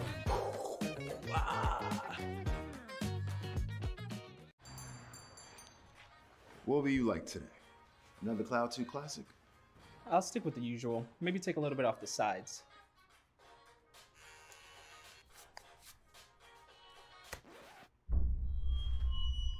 Oh, that's fresh. The HyperX Cloud 2 Wireless. Legendary comfort goes wireless. Hey, watch your head. Y'all think too small, I got big dreams. You just starting, I'm way ahead at the end scenes. Started reading and dodging all of the quick schemes. Money like your Spotify, boy, I got 10 streams.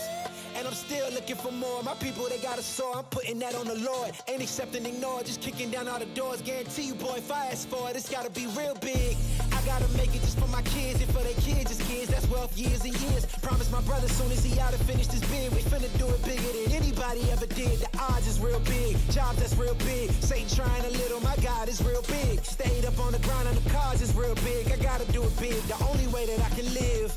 And I promise I'm trying to. Before you count me out, homie, let me remind you, they was blocking the shine. Now I think it's my time to. Counting them dollar signs like lights, they'll blind you. Let me rewind to back when I was broke and I couldn't acquire 2 cents, and now I got 2 rents. They was sleeping on me, homie, must have got too big.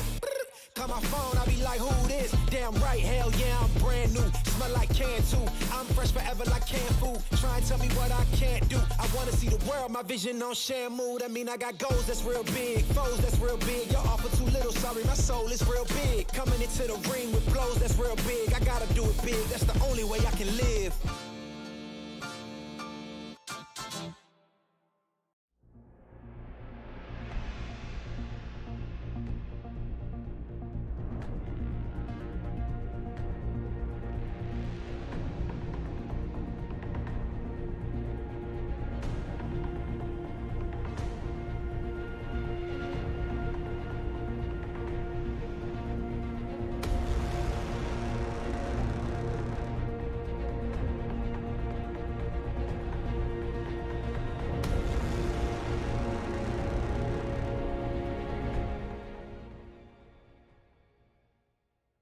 accept and ignore, just kicking down all the doors. Guarantee you, boy, if I ask for it, it's gotta be real big. I gotta make it just for my kids and for their kids' kids. That's wealth years and years. Promise my brother soon as he out and finished his bid, we finna do it bigger than anybody ever did. The odds is real big, jobs that's real big. Satan trying a little, my God is real big. Stayed up on the grind on the cars is real big. I gotta do it big, the only way that I can live.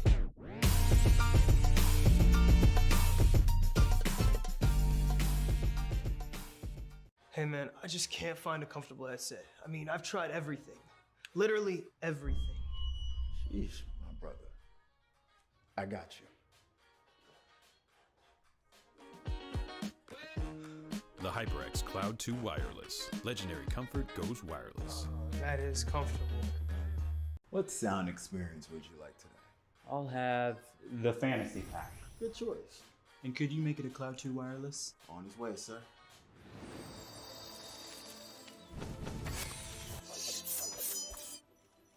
Sounds amazing. The HyperX Cloud 2 Wireless. Legendary comfort goes wireless.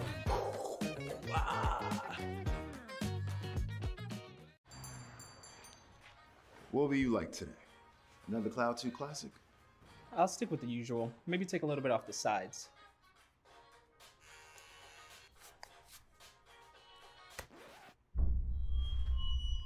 Oh, that's fresh.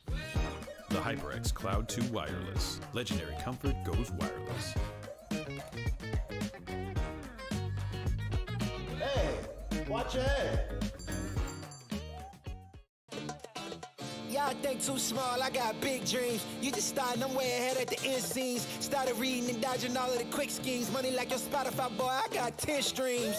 And I'm still looking for more. My people, they got a soar. I'm putting that on the Lord. Ain't accept and ignore, just kicking down all the doors. Guarantee you, boy, if I ask for it, it's gotta be real big. I gotta make it just for my kids and for their kids' kids. That's wealth years and years. Promise my brother soon as he out and finished his bid, we finna do it bigger than anybody ever did. The odds is real big, jobs that's real big. Satan trying a little, my God is real big. Stayed up on the grind on the cars is real big. I gotta do it big, the only way that I can live. And I promise I'm trying to. Before you count me out, homie, let me remind you. They was blocking the shine, now I think it's my time to. Counting them dollar signs like lights, they'll blind you. Let me rewind to back when I was broke and I couldn't acquire 2 cents. And now I got 2 rents. They was sleeping on me, homie, must have got too big. Call my phone, I be like, who this? Damn right, hell yeah, I'm brand new. Smell like can too. I'm fresh forever like canned food. Try and tell me what I can't do. I wanna see the world, my vision on Shamu. That mean I got goals that's real big, foes that's real big. Y'all offer too little, sorry, my soul is real big. Coming into the ring with blows that's real big. I gotta do it big, that's the only way I can live.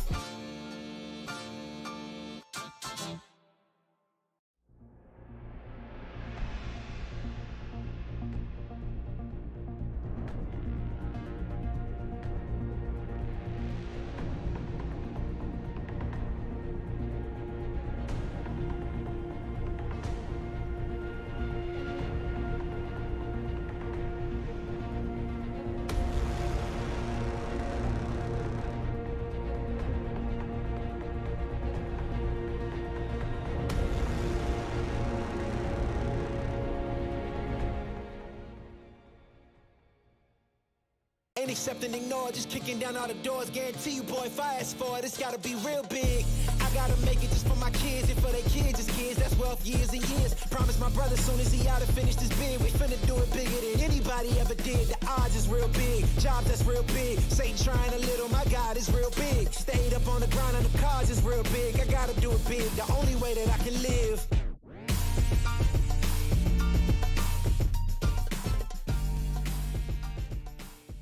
Hey man, I just can't find a comfortable headset. I mean, I've tried everything.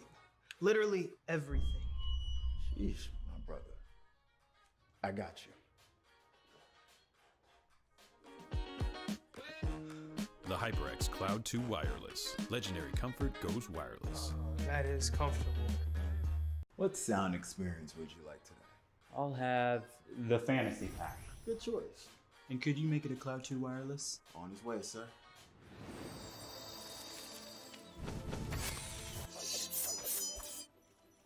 Sounds amazing.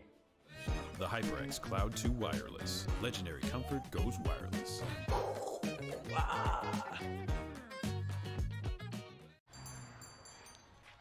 What will you like today? Another Cloud 2 classic? I'll stick with the usual. Maybe take a little bit off the sides.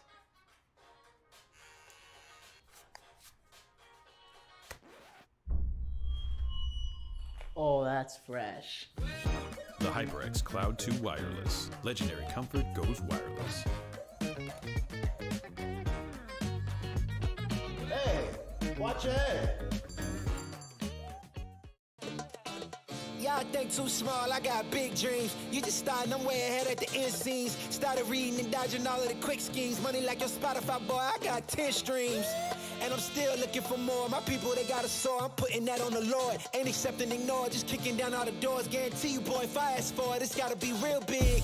I gotta make it just for my kids and for their kids, just kids. That's wealth, years and years. Promise my brother soon as he out and finish this bid, we finna do it bigger than anybody ever did. The odds is real big, jobs that's real big. Satan trying a little, my God is real big. Stayed up on the grind on the cards is real big. I gotta do it big, the only way that I can live. And I promise I'm trying to. Before you count me out, homie, let me remind you. They was blocking the shine, now I think it's my time to. Counting them dollar signs like lights, they'll blind you. Let me rewind to. Back when I was broke and I couldn't acquire 2 cents. And now I got 2 rents. They was sleeping on me, homie, must have got too big. Call my phone, I be like, who this? Damn right, hell yeah, I'm brand new. Smell like can too. I'm fresh forever like canned food. Try and tell me what I can't do. I wanna see the world, my vision on Shamu. That mean I got goals that's real big, foes that's real big. Y'all offer too little, sorry, my soul is real big. Coming into the ring with blows that's real big. I gotta do it big, that's the only way I can live.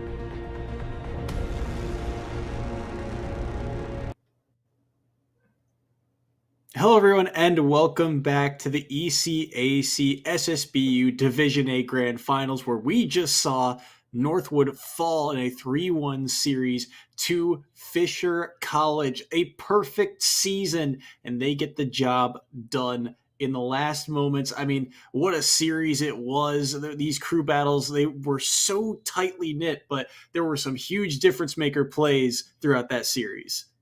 Yeah, and one of these huge difference makers was G Extreme stepping up, and we do have an interview with G Extreme here. G Extreme, how you doing? Doing good. I actually didn't know it was best of 5, and when when it was Tony versus Sephical, I think the Sephiroth, I was like last stock, last hit. I was panicking, and I popped off when Tony won, thinking that it was like all over. But we had one more game. And yeah, it was really tough. I didn't expect it to be like this down to the wire, and I definitely didn't expect like Sonics to struggle as much as he did versus Copel. It was it was very back and forth between the two of you. I mean, what was kind of your thought process heading into this matchup, knowing that you were going up against Northwood? I wasn't exactly like sure of their roster. Like I kind of just like went in there like blindfolded. I went Roy the first game, and I believe I beat their Roy, their last stock, and then I had to go straight into Copel, which I didn't know they have or had, and I was like, oh, I'm about to like not even take a stock. But luckily we did. We won that game. No, we lost that game, but Yeah, it was just tough. Like they had a lot of like good players and a variety of matchups that we had to deal with that were unexpected. yeah, and well, one of the unexpected matchups was, again, you came in on the Vroy, you ended up losing to Kobel, but then coming back on the Pikachu, even though it wasn't like a dominant win, you were often the answer to Kobel. So can I ask, like, what changeup, like what specifically made you the call there? I think Pikachu does like really well versus K. Rool generally. It's one of his worst matchups. I was actually doing like really good versus Copel. I was up 2 stocks, low percent, but Copel managed to like get a good like counter in, and brought me down to last stock. And then at the end, it was just kind of like he kept me at the ledge really well, and K. Rool just killed me pretty early. because it's Pikachu, you know. Mhm. But Yeah. yeah, he played really well to bring it back, and I was definitely the answer to that because Sonic relies a lot on like staying back a bit, baiting approaches, and punishing. But Copel does not do that. He relies on his crown and his cannonball. And a lot of times when Sonics did win an interaction, like he would have won. Like K. Rool armor just negated everything, and like his Nair would go through and his Fair would go through, and Sonics just kind of was like getting really annoyed by that. Yeah, absolutely. And I mean, this was a very tight series overall. So recognizing those kind of issues was huge for you guys. I guess we talked about it a lot. I mean, this season for you guys had, I mean, perfect record, and that only real blemish is the fact that you dropped the opener here against Yeah. Northwood. Was there any kind of what was the thought process, I guess, for you guys going from set 1 to set 2 after dropping that opener in a close one? Well, I know we keep talking about him, but Copel was definitely like the person we were like really afraid of because I mean, like even though it wasn't really lagging, like it's really hard to deal with like the delay, like the base delay with Wi-Fi, because there's at least 5 frames of delay, which makes things like really slow. It's hard to react to things compared to offline. So dealing with this like crown and stuff was really difficult at times compared to what it should be, and they understood that, and they did a really good job like sending in Copel and just kind of like in the right spots. But we were nervous mostly because of the rule set being 3v3 and what's it called, having Yoshi's story on the stage, because we have a lot of good players. Like all of our players are like um pretty like equally as good, except for Sonic's being like way higher than the rest of us.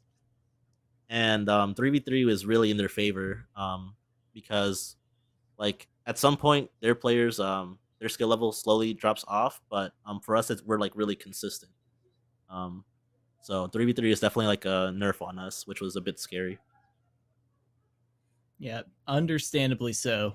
And I guess starting to wrap things up, I do want to ask, your team has always been very good at adapting. Honestly, this is the only time I think I've ever seen your team not just keep it close in the first round and then 11 stock them or 9 stock them in the next round. So can I ask, like, what is usually happening behind the scenes? Like, are you like all talking, sharing notes? Is the adaptation more on an individual level? What would you say is happening in between the crew battles? Generally speaking, it's to be honest, like aside from like the finals, most of it is like pretty easy to deal with. Not to like sound like bad or anything, but it's just because like most crews have like that one really good player or really solid player, and then after that, like everyone else just like isn't like on that same level. But for us, we're like all like really good. So once we take care of that one player, it's like okay, whoever wants to go in goes in, and like during this crew battle, we have to like really just start thinking like, oh, they're gonna choose this, they're gonna ban that. We have to like really be careful of where we send this player in because they might just get counterpicked by like another character that can beat them or whatever. So this crew battle actually had us like really like strategizing, and the only time we had to do that before was at the offline crew battles tournament that we went to versus St. John's, and that was fun. I enjoy crew battles a lot, and it's definitely like better for us as players when it's a good competition.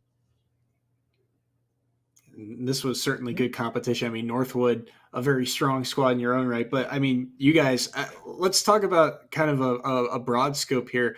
Fisher College, I mean, this is an esports program that's really developed quickly over the past couple of years. And you being a part of it, I mean, what's this win mean for your team, your squad, and your school overall? I think it's kind of like a good showing of like what we're capable of and being really consistent, because we're already like seen as the best team in Smash. Like now, our only goal is to like keep that going and like be more dominant than the last year. We're basically not like we're not fighting for first. We're like fighting to like keep first and show why we're like at that level. So that's really what this is about for us compared to other schools.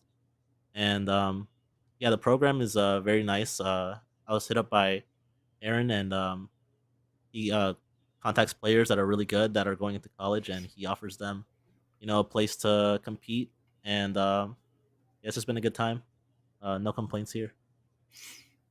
Well, I'm very glad to hear it. And so to wrap things up, is there anyone you want to shout out? Anyone, I mean, inside or outside of the program you feel like deserves a little bit of spot of recognition? I think inside the program, I would shout out Tony. I think Tony is like has been like just really good at being like consistent and just like bring it back when we need him to like just do good. Like whenever we need Tony to do good, like he just shows off, and it's that's definitely like hard to do all the time, but he does it somehow. And I guess outside the game, I guess I would thank my girlfriend who's over there in the corner waiting for me to be done with this interview. And that's really it. All right. Well, G Extreme, thank you so much for your time. Thank you for so many amazing showings over this season. Best of luck in the next one. Yeah, thank you for having me. And with that, we are going to be closing things down for this season of Smash Brothers. But there is more ECAC coming up all throughout this week. It's finals this week all the way through.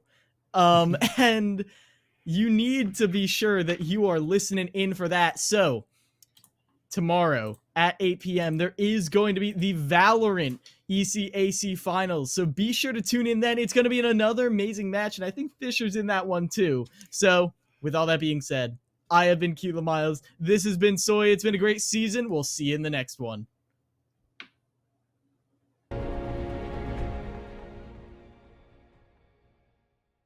Ain't accept and ignore, just kicking down all the doors. Guarantee you, boy, if I ask for it, it's gotta be real big.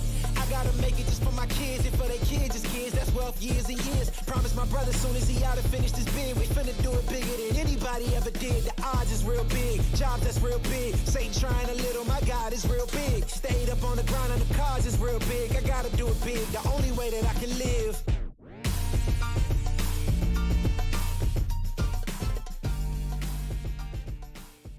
Hey man, I just can't find a comfortable headset. I mean, I've tried everything. Literally everything. Sheesh, my brother.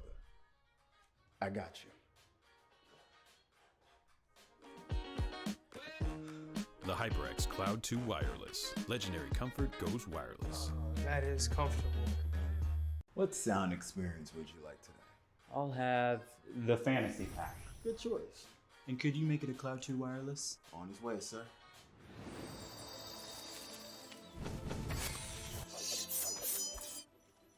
Sounds amazing.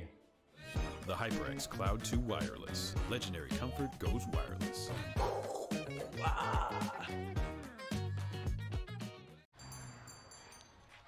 What will you like today? Another Cloud 2 classic? I'll stick with the usual. Maybe take a little bit off the sides.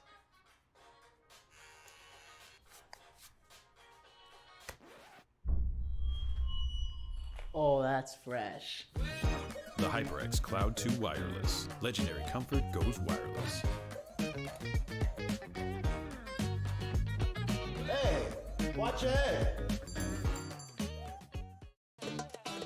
Y'all think too small, I got big dreams. You just starting, I'm way ahead at the end scenes. Started reading and dodging all of the quick schemes. Money like your Spotify, boy, I got 10 streams. And I'm still looking for more. My people, they got a soar, I'm putting that on the Lord. Ain't accept and ignore, just kicking down all the doors. Guarantee you, boy, if I ask for it, it's gotta be real big. I gotta make it just for my kids and for their kids' kids. That's wealth years and years. Promise my brother soon as he out and finish this bid, we finna do it bigger than anybody ever did. The odds is real big, jobs that's real big. Satan trying a little, my God is real big. Stayed up on the grind on the cards is real big. I gotta do it big, the only way that I can live. And I promise I'm trying to. Before you count me out, homie, let me remind you. They was blocking the shine, now I think it's my time to. Counting them dollar signs like lights, they'll blind you. Let me rewind to back when I was broke and I couldn't acquire 2 cents. And now I got 2 rents. They was sleeping on me, homie, must have got too big. Call my phone, I be like, who this? Damn right, hell yeah, I'm brand new. Smell like can too.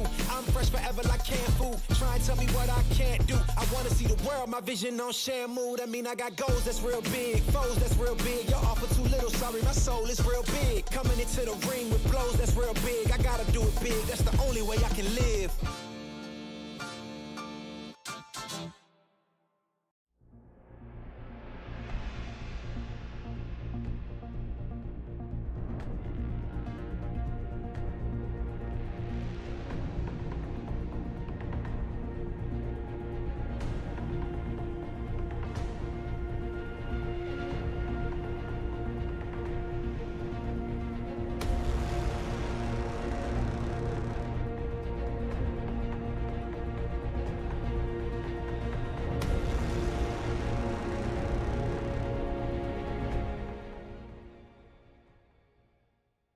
Ain't accept and ignore, just kicking down all the doors. Guarantee you, boy, if I ask for it, it's gotta be real big.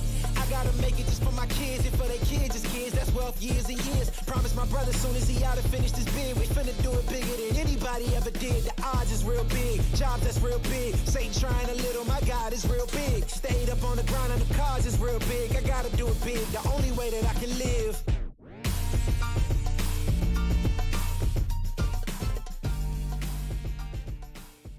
Hey man, I just can't find a comfortable headset. I mean, I've tried everything. Literally everything. Sheesh, my brother. I got you. The HyperX Cloud 2 Wireless. Legendary comfort goes wireless. That is comfortable. What sound experience would you like today? I'll have the fantasy pack. Good choice. And could you make it a Cloud 2 wireless? On his way, sir.